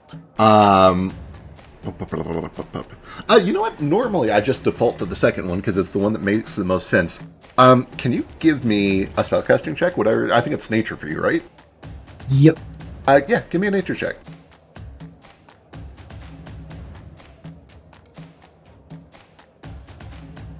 Wani? As this thing shoots a gout of flames, which Jane is able to delay, and then it rears back to bite down, you appeal to it. How does that happen? Is it verbal? Is it just kind of a glint in your eyes? Is it magic? What does it look like when you do this? I hadn't really thought about it. I think it might just be like a weird glint in my eye, like, oh, look at me, I'm cute. Be sad. Don't hit my friend, please. Yeah, there's The boots face. the boots face. The boots, yeah. Boots Yeah. face, yep. It kind of locks eyes with you for a moment, and it's just long enough that it balks. It chooses to fully just give up the damage. It does not take the damage. But that also means it does not become enfeebled. That is its full turn, and it is now your turn, Sketch. Cool, I got my reaction back. Yay. You do see almost immediately after it snaps out. That's not like an ongoing thing, but Right. yeah. Okay, cool. Now that it's snapped out of it, I don't feel bad in killing it. Yeah, let's just wait. Yeah, this thing is totally off guard. It's surrounded. Let's stab this thing.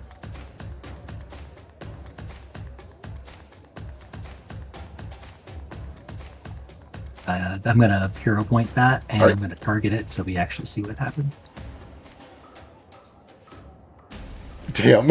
Oh, damn. No. Okay. I'll Trace's not the attack. only one who can miss on several Yeah. shots. It's me. I'll attack again with map. All right. Oh my god. Oh my god.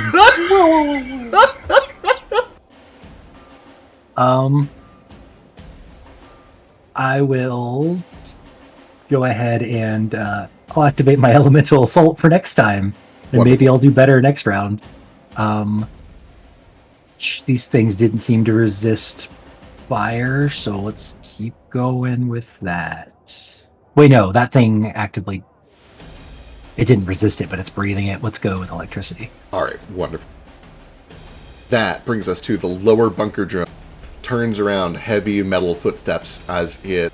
It's so slow. First 10-foot step to here. As it is approaching, it lowers its recently reloaded cannon to Jane and fires. Bring it. I'm not even worried about it. Not one, first try. 20 is a hit. For 20 points of piercing damage. With its third and final action, it is going to bring this like big shielded arm and just try to bash you. Oop, map. Oh, almost. That is a miss.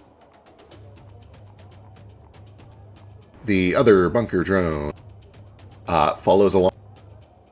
10-foot step down this way.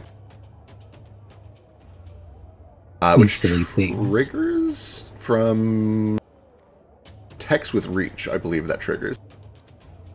I had to use my reaction for Jane spell. Wonderful. What great news. Second step, stride. Third action. Sorry for Unless I get an extra one for haste. No, just action. What was that, Jay? I was just saying sorry for straight up stealing your opportunity attack for my own purposes. It's okay. Killing Susanna in that hallway was well worth it. And here we have a bash on Jane. There we go. Now we're talking. My only regret is that I don't have another action to follow up with that shove immediately. Still, though, that is 44 points of bludgeoning damage. Jane likewise has some big tears in her external flesh, revealing some metalwork below. Its plain old battle bots up in here. That brings us to the Warhound up north, who once again is going to just continue following protocol.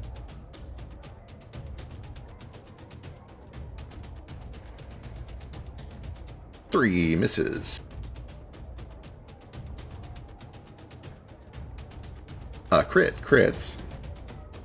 And map 8 still hits. For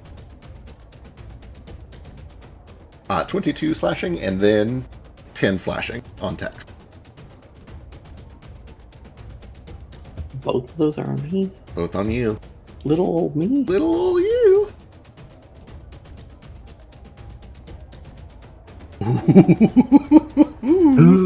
Spicy. A little gross in here. Doru finally sees the opportunity. Flies over here and perches. Spreads her wing. Flaps them forward simultaneously.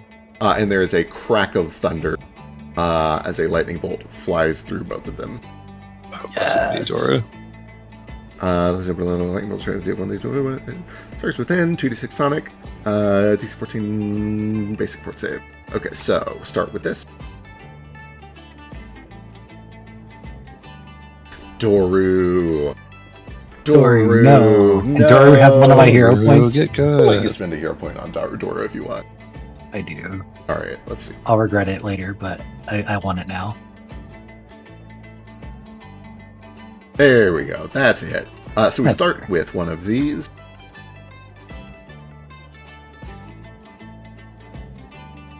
Oh.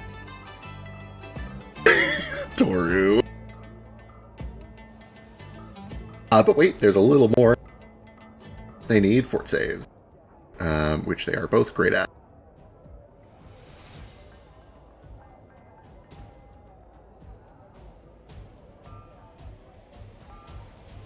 Oh my god, I 14 think though. one of them failed. Oh, no, 14 is the DC. So they each take No. half some additional sonic damage. Another 3 points for each of them.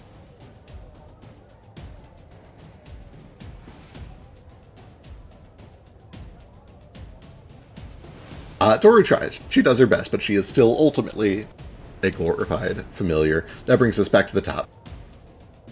With the surviving brown brother. Is there? Oh yeah, there is a surviving brown brother.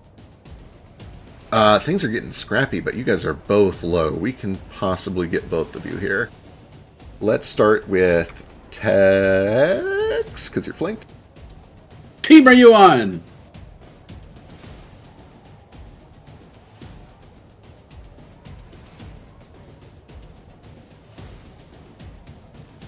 Son of a bitch. Fails that. Gonna turn around with a second attack with Map, and just try to whip the stock across Fetch's jaw.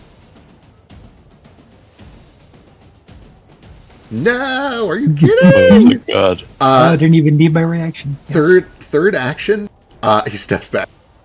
He looks like he's gonna start reloading the gun and maybe run, but that's all three of his actions. Rita, who has saved an action,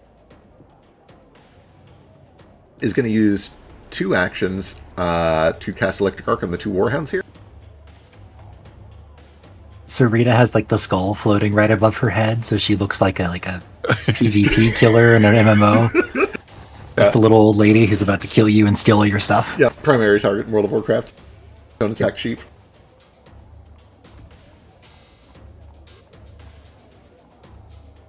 That is 1 success, 1 failure for some lightning damage. Top one takes all of 18. Bottom one takes half. She uses her saved action to stride up behind. And with her last action, she just fucking punches this thing in the back of the head. Hell yeah. Rita.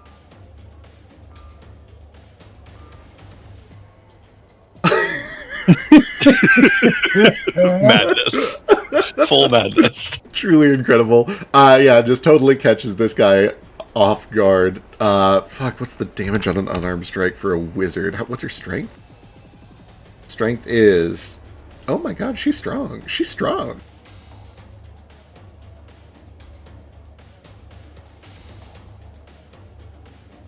Double this. Oh, it could have just clicked the critical button. Well, okay. 8 points of damage. He is up with a single hit point. She almost got it. That brings us to Tex. He tried to shoot you. Boy. Boy. I'm in a shitty spot. I desperately need this thing off of me, so I'm gonna continue to just attack it. Alright. Cats and Emirate Warhounds, am I right? 22 is good. Oh, 26 is also good. This has got to be it. Surely this is it. Is it off guard because of... Oh yeah, it's Mega Flanks, which means that second one's a crit. Double up to 20 for a total of 34. That is enough. You do need both hits to do it, but that is enough to crumple this thing. Well, be 28 on the first one if it's a crit? The second. Oh, the second one was a crit. Yeah. Okay, yeah. I tried. I'm sorry. Christ. And with that, you're free. You're able to just pry this thing's head back until its jaws release you. Thank God. I gotta double check an ability.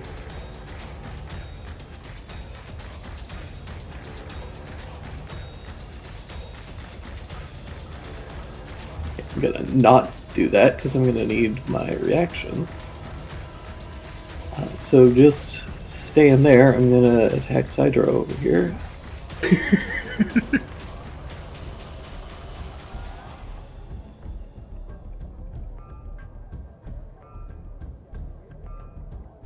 Oh my god. Get it all out. Get it all out. I mean, it's map 10. Oh, fair. Oh, right. You had the there's a haste map attack. on it. That's right. That's right.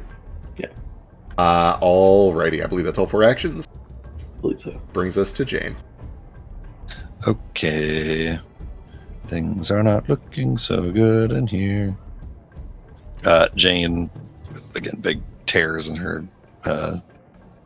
fake skin. Fake blood pouring out of some of them. Metal exposed underneath. Going to hold her spellcasting focus up. Begin to cast a spell. And I will stasis. South bunker drone. Alright. Will save from South Bunker Drone. You guys charging your key up there? It's very important. Oh, that's a critical failure. It is held in stasis for 3 full rounds and can try to save at the end of its turns. Beautiful. Damn. Gross.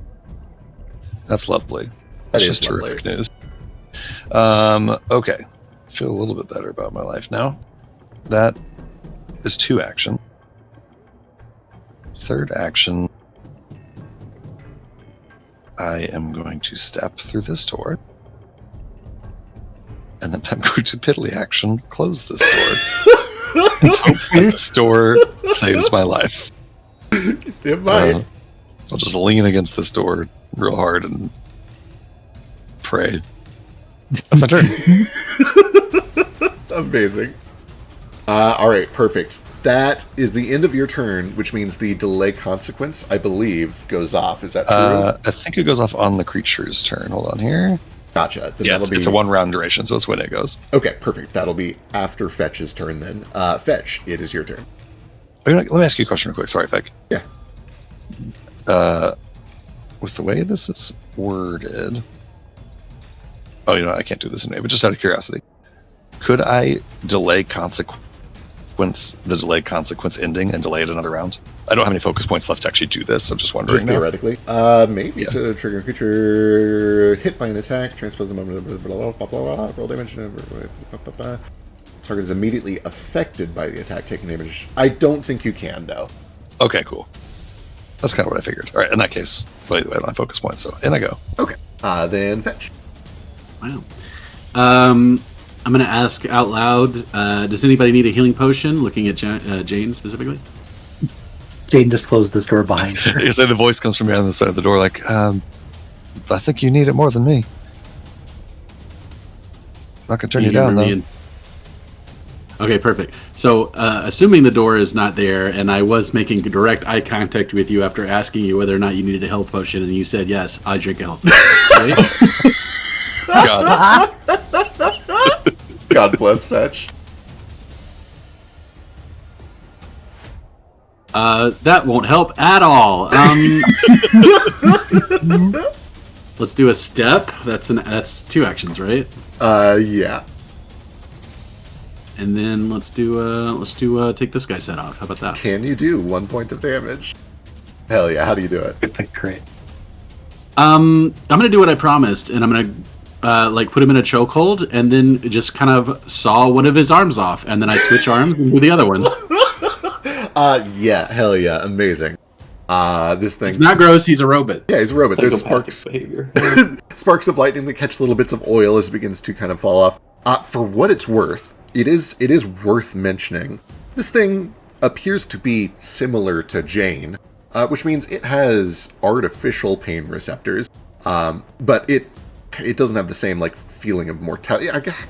I guess what I'm saying is this would be no different than if you were doing it to Jane. It reacts just as much. I know, that's why it's so much fun. Jeez. Help a guy save his mother. And I'm just joking.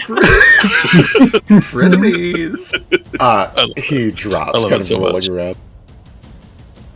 around. Now here's the question: if I stepped, do I? Well, I don't know how movement works. Can I use the rest of my movement or no? If you stride, you can. We had house ruled it so that you can use the rest of it as if it was like 5e. But it will trigger opportunity attacks even from things that don't normally have opportunity attacks, just like 5e. Okay.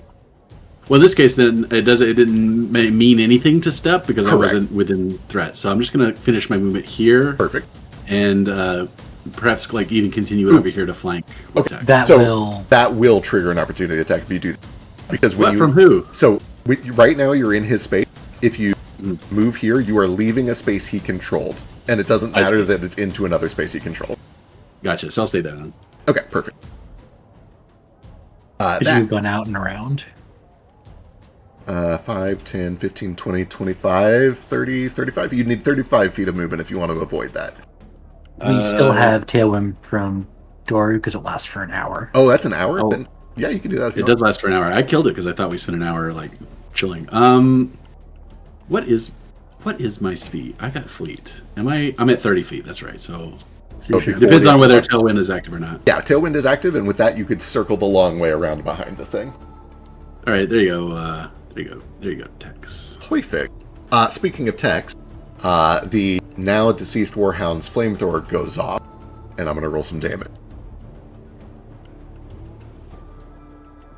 Could we have aimed its head at not Tex? 10 points of fire damage. it was a crit. Oh, it was a crit. You're I totally think you rolled right. before. I think it was 26 total. 26. Yeah, so 26 points of fire damage returns to this timeline directly into your face, Tex. I will take some healing because Oh, you have your reaction back now. No! I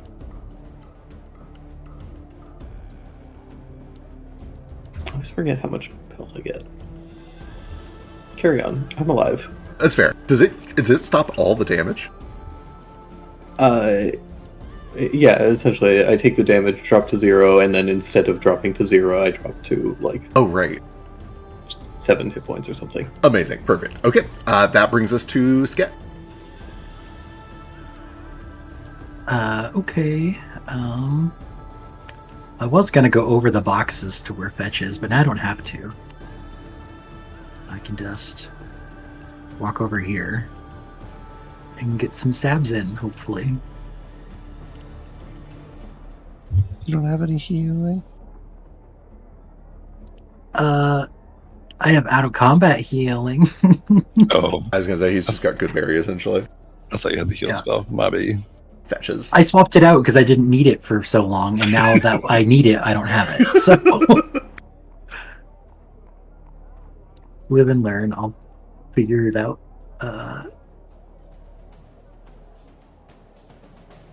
Let's just mitigate damage by killing it. Oh.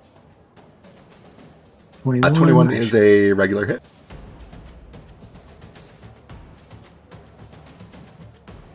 For 24 points of slashing and lightning. You've been hacking and cleaving into the metalwork of this thing. Parts begin to flay back from around the blade. Cool. Attack with map. Damn. 11 is a miss. I believe that's all 3 actions. Oh yeah, I had to move. Yep, that's it. All right, that brings us to the bunker drone that is not stasis.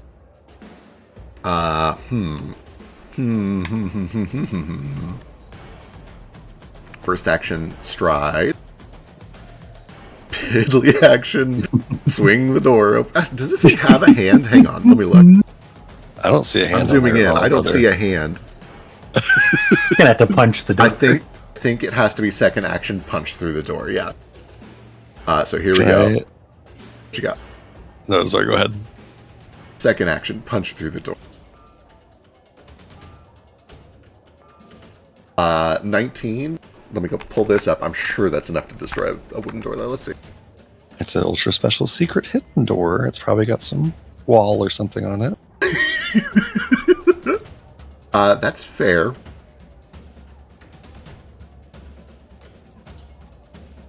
I'm so upset. The broken threshold is 10, which is exactly half of its total hit points, which is the amount you need to, like, destroy it. In other words, the door has 1 point of Beautiful. healing remaining. It will use its third action to finish destroying the door. I've never been happier in my life. I am so upset. Why couldn't I roll that before? So yeah, third action, this thing just crashes through the wooden door. That brings us to the stasis bunker drone. Gets a repeat save, will save. At the end of its turn, on a success, it reduces the number of turns left by 1. That is a fail, so it has 2 turns remaining. Emmerich Warhound, the only surviving one up there. Oh, look at all these juicy targets. So many nearly dead people. Okay. Okay. Sketch. This thing is kind of dumb. They're not super smart. Yeah, they're not super smart. It is going to start by biting tap.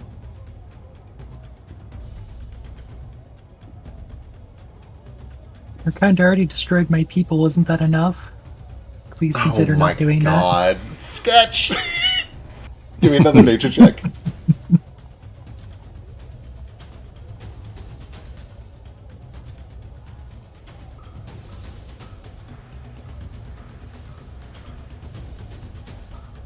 Oh no, only a 14. Yeah, it is going to take the lower option. So Tex gets 10 points of resistance to this damage. 11. No, I get 11. Oh yeah, true. You gave them a free level up. Decide to screw everyone else. You absolute True. bastard. It is because I really want everyone other than them to suffer, is why I did it. So subtract 11 from this. 6 points of damage, which I believe leaves you with 1 hit point, if I remember correctly. My brother in Christ, it's 4. I was going to say damage. math. Oh yeah, you're right. Sorry, I think about numbers all the time, guys. I never stop thinking about numbers. No, I'm still fine. I still have 10 HP. Damn. Alright, it becomes enfeebled 2. It's going to swing around. I get 6 real hit points, and then I get a bunch of temp hit points. Oh, nice. Okay. Second action, kicking back with map on fetch. 17 is a hit. Crap. Just barely a hit. Damn. 10 points of slashing? I'm up. Son of a bitch. son Hey, of the a potion bitch. mattered. The potion did I save. did. Hey, I did. nice. Third action, kick with map on sketch.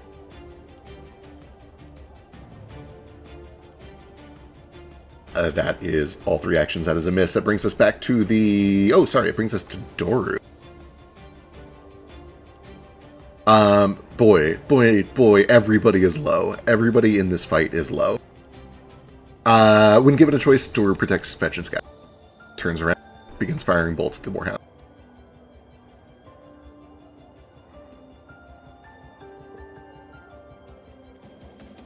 First one slams in, almost a crit for 19 points of lightning. Oop, nope, that's the wrong person.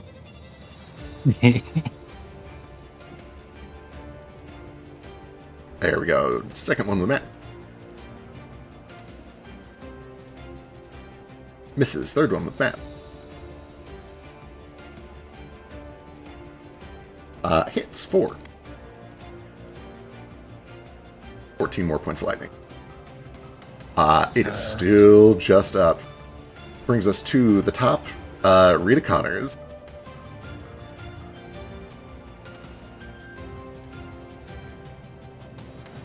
I think Rita...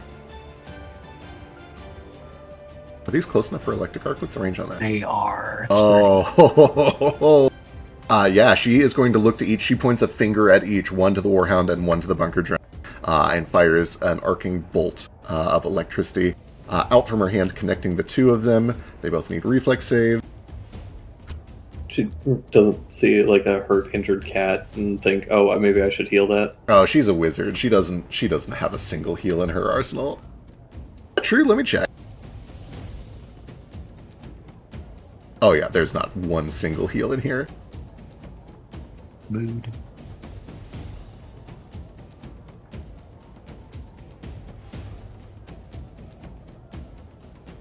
Warhound takes I'd double. love to see it. Bunker takes normal.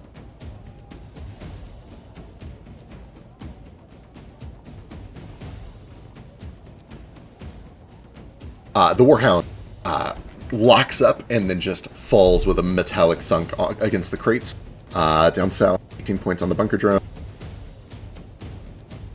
It freezes momentarily, kind of jolting, and then returns into action. With her third action, oh boy, I think she really doesn't have any way to like help you guys. She has no healing. I think she is going to just reposition so she has a better line of sight into that hallway. That brings us to Tex. Cool. Everything's dead, which means I see a very vulnerable fetch. Not everything.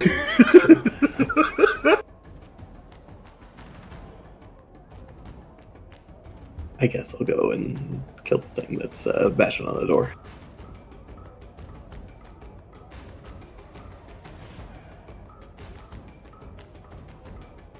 There's a heavy thunk, boom, splinters kind of pour into the hallway. A second thunk, the entire door falls off the frame. And then from off-screen, Tex comes flying in.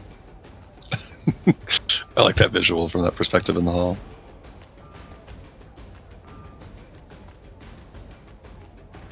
Why is...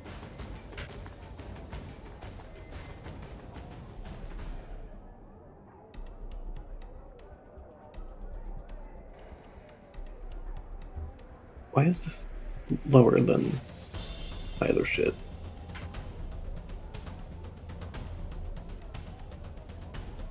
What is it? My Corrosive Thorn Whip has a +10 to hit instead of a +12. And I don't know why. But I'm gonna trust that the sheet knows what it's doing. Yeah, it'll... Oh wait, actually, I understand what I was doing. I clicked the thing too early. I'm stupid. I see. Hoo, boy. Hell yes. Nat 20. And a regular hit. So these are combined. Yep.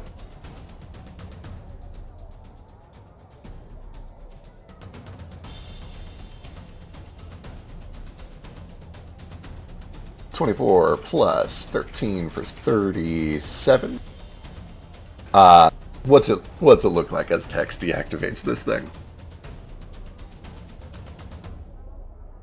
I think he comes just like tearing after this thing. Now that the Warhounds are finally dealt with, it's finally free. It's like oozing awful ichor everywhere. The shadows are like spasming around him, and he just tears through it like a bolt, slices it straight in half, and is going to use his last haste action. Or wait, is he still hasted? I believe. Oh, yeah, that's right. Rita has to use that third action to sustain haste. No, she doesn't. It's automatic. Oh, yeah, it's automatic. Kidding. Yes, you are still hasted. Cool. Then yeah, he tears through the one bunker drone, and I'm going to use the last of another, or I guess a shuffle to use the last of my movement to jump onto the other bunker drone, and he's just going to hold that action and start like kind of clawing at this like magical net that's over it. Hell yeah. Just Let me in. yeah, just ready to tear Cat the wants shit in out of the it. bathroom. and- Perfect. Wonderful. In a lot of circumstances like these, you guys could each ready a 2-action activity for when this thing pops in. However, stasis ends at the end of its turn, so all of you can just ready to go. Is that true? Am I correct? I think it ends on my turn. Either way, as long as it doesn't end and then he immediately gets a turn. The point what you're saying. is that you Correct, guys can yes. all line up immediately after it comes back and essentially do a full round of attacks on it. So if that is the plan, we can just fast forward to that and you guys can all roll a full round of damage for me. Sounds I would lovely to me. say that this is a foregone conclusion, and we do still need time in the session to do an interrogation, unless you want to have another session with us. For mixing the party. Fair. That being the case, we can kind of fast forward through all this. You guys can roll damage if it feels good, but you guys have this thing dead to rights and can dogpile it as soon as it returns. It feels so good. Roll that damage. Let's see those numbers.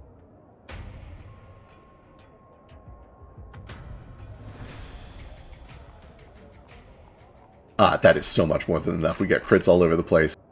This thing of it, oh my god, crits from everybody. Yeah, you guys wait, catch your breath for a second, line everything up. The stasis drops, and you guys just unload into this thing and disassemble it into a bucket of bolts. Everything goes quiet. What do you do?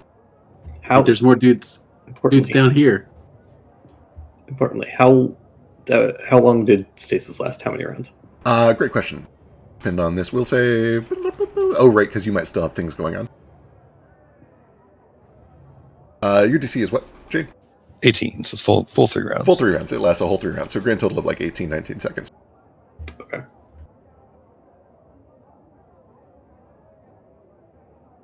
As soon as it's down, Jane walks over and picks up Susanna's unconscious. I don't know if she's literally unconscious or just like down for the count.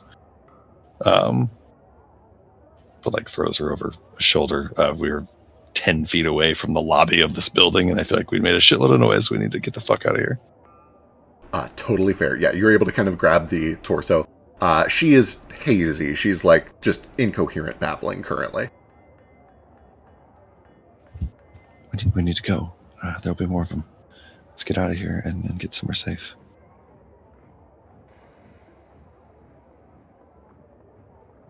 Like Right. this way? Not through the main building? Maybe out through the painting we came in through. I don't know if that's going to be occupied too, but I think it's better than walking through the lobby. Yeah, I think we should get out of here pretty quickly. Fetch says while pulling a alchemist fire out of his pocket. Hell yeah. That barrel or that stack of old crates seems like a good spot to start it. There's a train station on, I don't know, like 20 minutes to the west, right by the edge of town. I need to. We need to get to Battle Rock before we leave for good. Oh,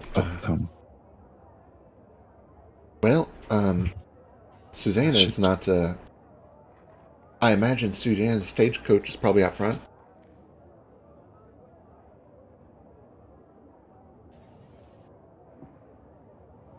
Or we could just hoof it.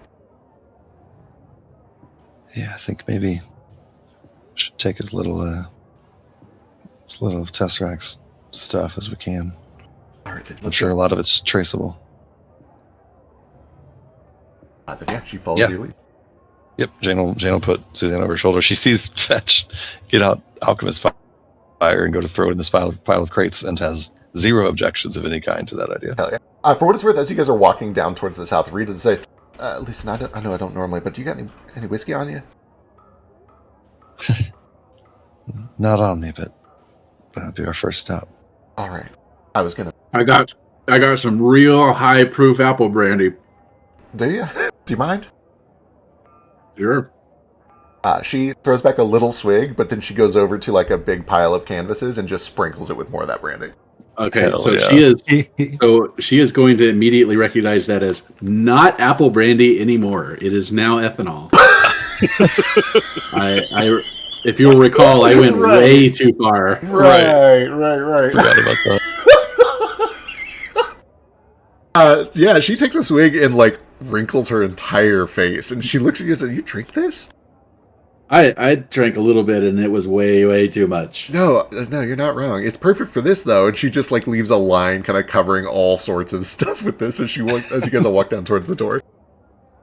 As she does that, one of the gaping wounds in Jane's like shoulder / arm, where she got cut open one of those things, has like oil dripping from it, and I think she just like takes her hand and rubs some of this oil onto her fingers, and then just kind of adds it to the explosive liquids we're leaving here. Excellent.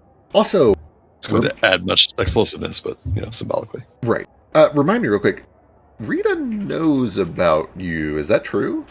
Yeah. Yep. Okay, just making She sure. knows. I thought that was Yes. the case, but it's been like a year and a half. So just No, checking. you're right. I had to think about it for a second too, but yes, she does know. Okay, perfect. Could I use my versatile tinderbox to just leave a bunch of different Hell yeah. areas of fun color Oh yeah, so that explodes into multicolor inferno? in here? That absolutely. sounds fun. You make a proper show out of it. And as you guys like get down to the door, some of the fires that you guys had started way up on the north side are already starting to like catch reserves of oil. There's a big pop and a barrel like explodes. This is going to escalate quickly, and you think it's probably time to leave. I'm mechanically obligated to keep killing things. Where's the nearest living thing? Oh boy. I mean, that's probably fetch and sketch. Oh, do we That just isn't have to- my allies, ideally. Oh, Let me try this on Fetch, see if I can fix them. I've seen this before. true. Yeah, give me an Arcana check. DC by level, you guys are 8. Minus 8 is 16. DC 16. Yeah, you're good. I see Tex with green bloodlust in his eyes and just quickly pop a Dispel Magic on him.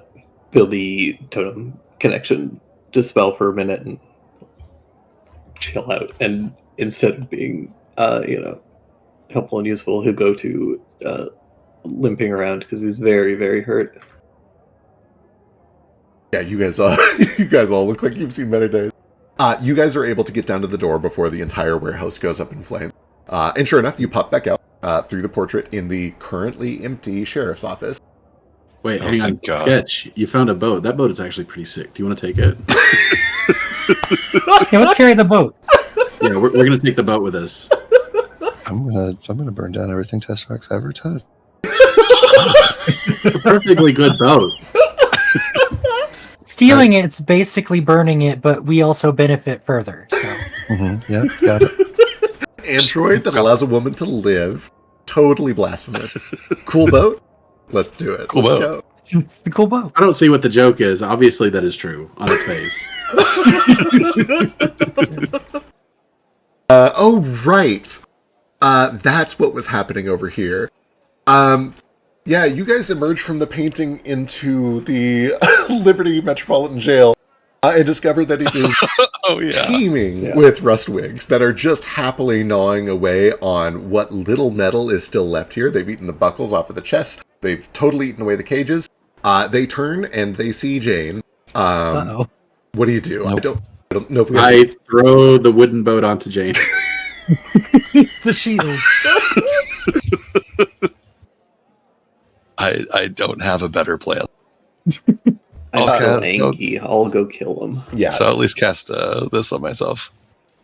My actual last spell slot. I'm fucking tapped. Perfect. If I was a cruel and just and neutral DM, I would literally have you guys roll a fight against 9 little rustwigs because at your current health, it's probably a serious threat. However, you guys are able to just kind of use a combination of fighting and boats and shielding and fire to fight your way out of the jail Or here. we could just leave. Or just like run past, yeah. But I could hit them with my lava wave and kill them all at the same time. Oh, that is pretty hot. Yeah, for sure. One way or another, you guys are able to fight your way out of the jailhouse here. Where you find many people are gawking, not at the little commotion that you guys just did inside of the jailhouse, but the huge plume of thick, black, oily smoke that is pouring up into the sky from about 3 blocks down the street, where a massive explosion is ripping its way through the Tesseract headquarters. What do you guys do amidst the chaos? The smoke color also matches, so it's not just black. There's black, blue, green, magenta, yellow, and violet. Hell yeah. Amazing. Can I start a chant? What do you chant? No, maybe no. Maybe we should get out of here first. I appreciate the sentiment, and I get that it's culture, but like, Yeah, I guess maybe we use this as the distraction. We need to get out of here and not draw more attention to ourselves. I guess we're sort of busy carrying Jane in a boat, so. True. All right, where are you guys headed? I think just the closest train to Adelrock, unless it's literally faster to grab horses and ride there. Jane's looking for the fastest way to Adelrock. Yeah, trains probably run, I don't know, maybe 2 or 3 times. Give me a luck check. Let's find out.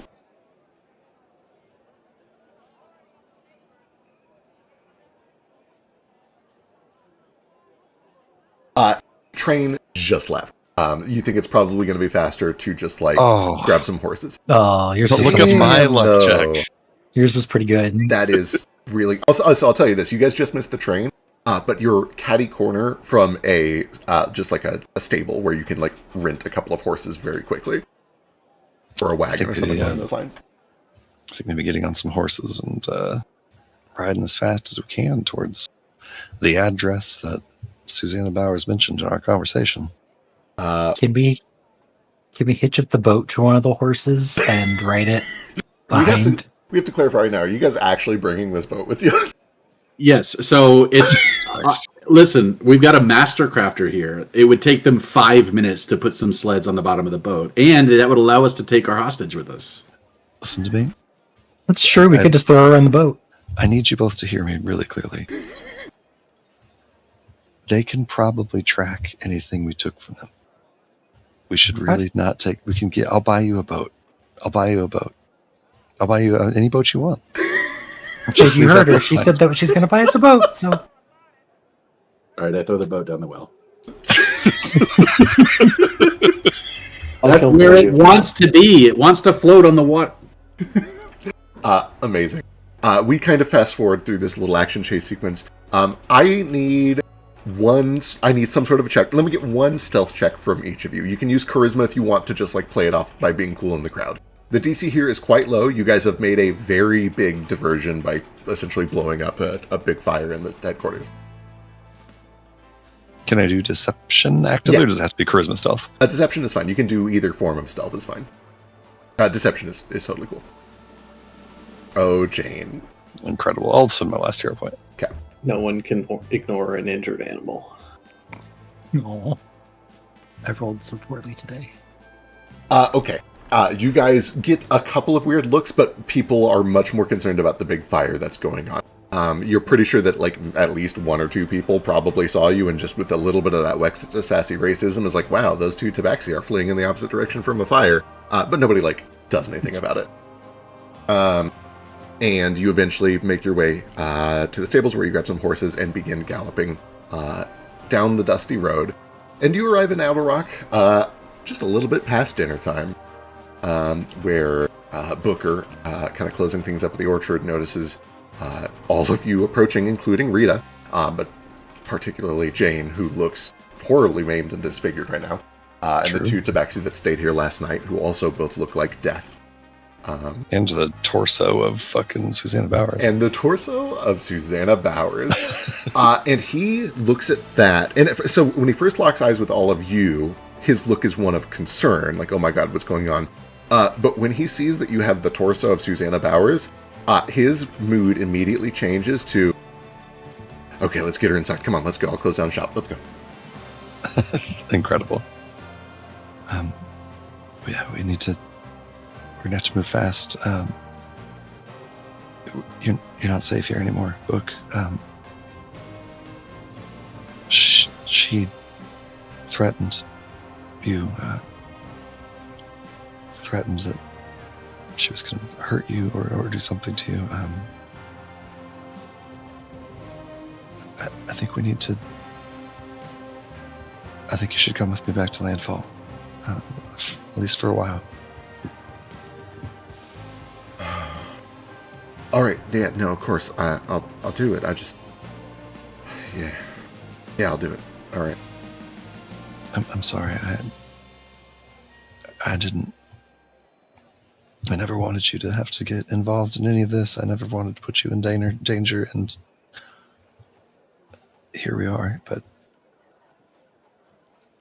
Jane, I've known you for a long time. I know what you told me last night. I trust that if you bring the upper half of Miss Bowers back to my home, that it is for a damn good reason. And I guess we probably don't have the time to talk about it right this second, but as soon as we can, I'm sure I'll get an explanation from you. she just, like, I think the emotional gravity of the day overwhelms her all at once, and she just, like, gives him a big ol' hug and just buries her face in his shoulder for at least a few seconds. All right. It is going to have to be a damn good explanation, though. I'm intrigued.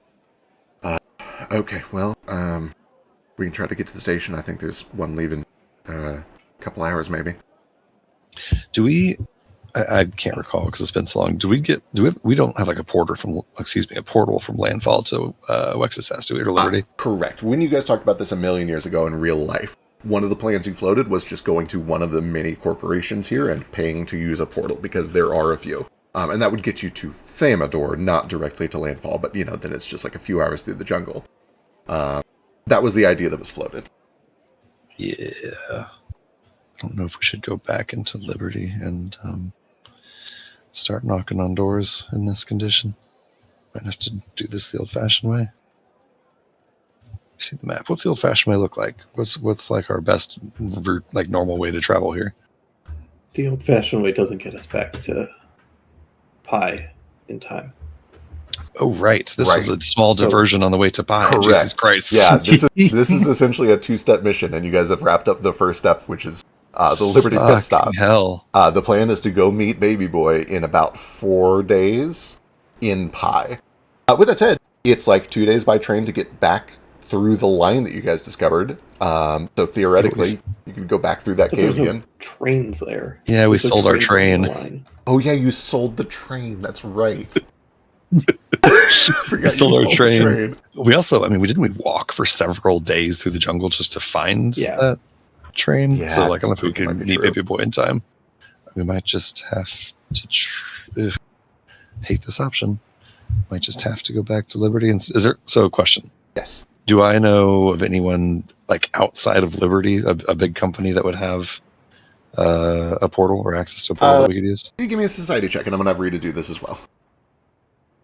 Oops, I'm clicking on my marker instead of on myself. And actually, you know what? You can make this an Arcana check instead of a society check if that's better, which I assume it has to be. With extreme pleasure. Thank you.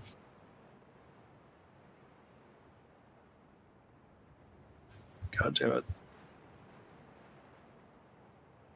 Ooh, wait. Surely I've used every resource available to me during this insane adventuring day. No, I haven't done this one yet. Sweet.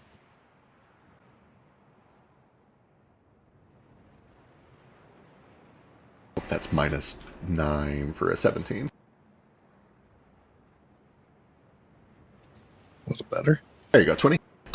Yeah, you are aware of at least a couple of competitors. Tesseract obviously has some.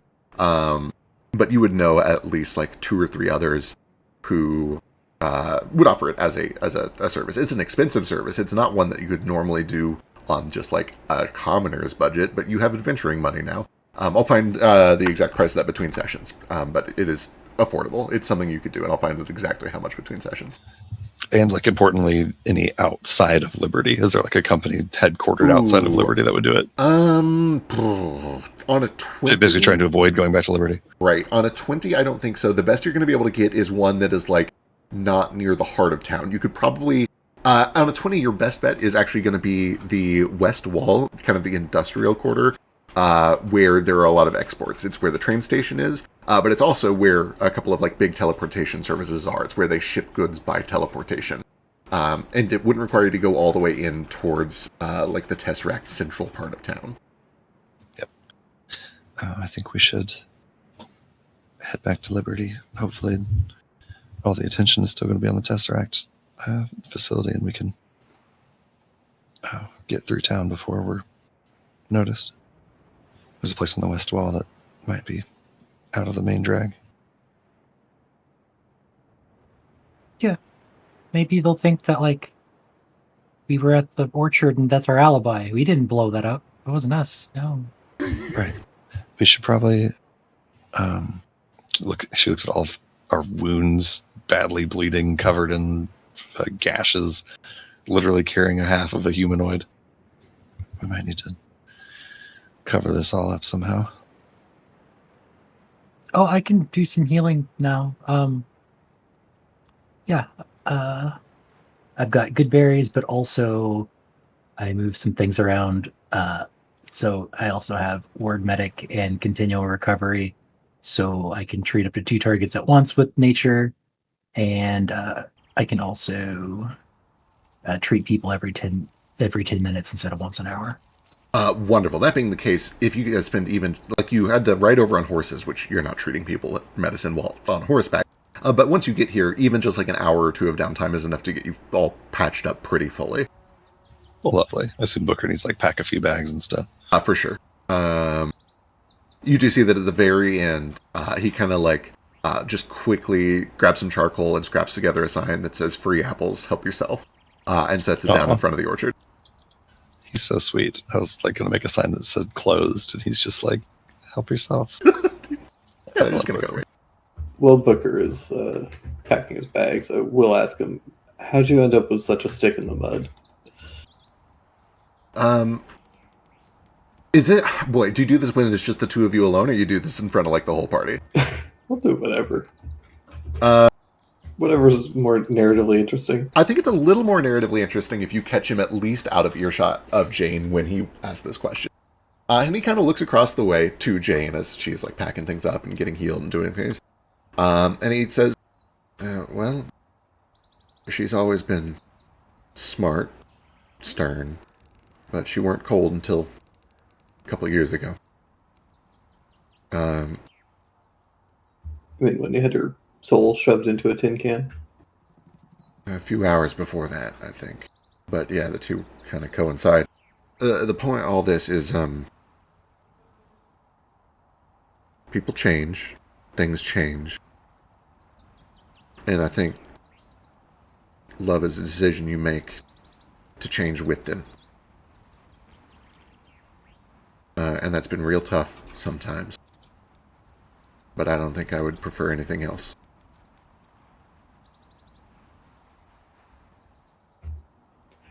There... Fuck.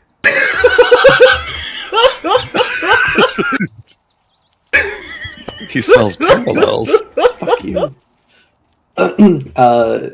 Tex kind of, he hasn't had a chance to chill out since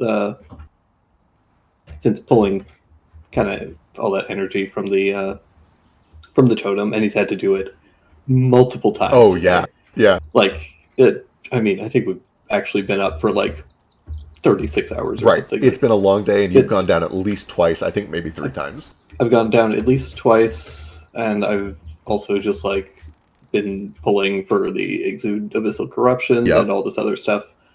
He's like really high strung, really agitated, and just like kind of asks just to kind of be a bit of a dick. Right. And then Booker says something very genuine that actually like hits him pretty hard in a weird place that he didn't really understand that he had. And he just kind of gets a little bit quiet and introspective for a little while.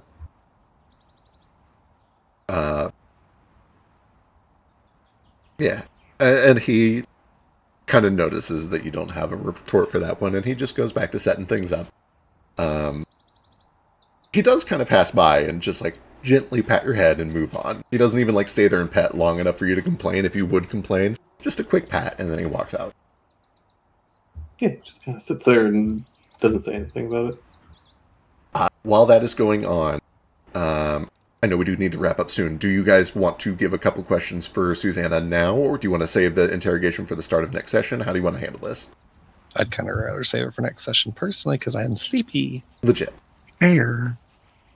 All right, then. I think we'll probably wrap here, and you guys can begin interrogating Susanna and heading to a train to get back to Landfall, and presumably going to go meet Baby Boy next session. Wild. After all this time. I fully 1,000% forgot that was the next step on this adventure. I was like, great, let's go back to Landfall for the next quest. Sure is. Totally forgot what was happening. Yeah. And I don't know if you guys have followed the other group. The other group is kind of making the same pace. They just finished up their like first half of their quest chain. Oh, that's good. I thought we were like super behind and they were going to have to wait on us forever. Chronologically, you guys are still like 4 days behind them. They had a lot of travel time, so they're like ahead of you in the future. But as far as like quest progress goes, you guys are about neck and neck, so we're good. Chronomancy, gang. Chronomancy. It's wild stuff. Time travel.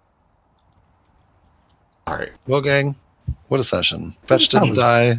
I'm so glad Fetch didn't die. I was so worried. Same. Fetch finally hates Jane, which has been on the back burner for like 50 sessions. We avoided it as long as we could. My only regret is saving Jane's life in the first episode. I thought Sketch was going to hate Jane first, so this is unexpected. I love the Fetch Jane dynamic. I know I've said it a million times. I've been excited for that dynamic since the start.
Eastward of Eden, where the clouds meet the dirt, we left our poor mother and seeded the earth.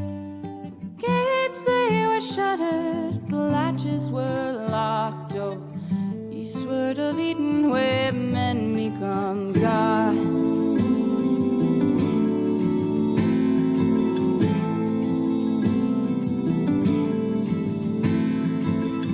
Though our people, we toiled as one, the fruits of our labors thrived under the sun. Our children they spread to outnumber the stars. So eastward of Eden, where day turns to dawn.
our shores.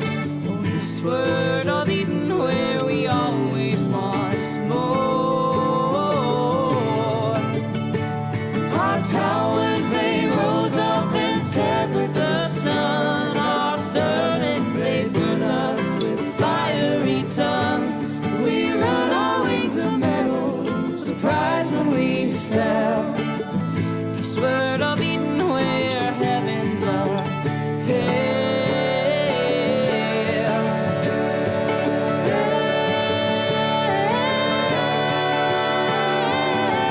Leave it all, leave it all, leave it all behind. Leave it all, leave it all, leave it all behind. Leave it all, leave it all, leave it all behind. Leave it all, leave it all, leave it all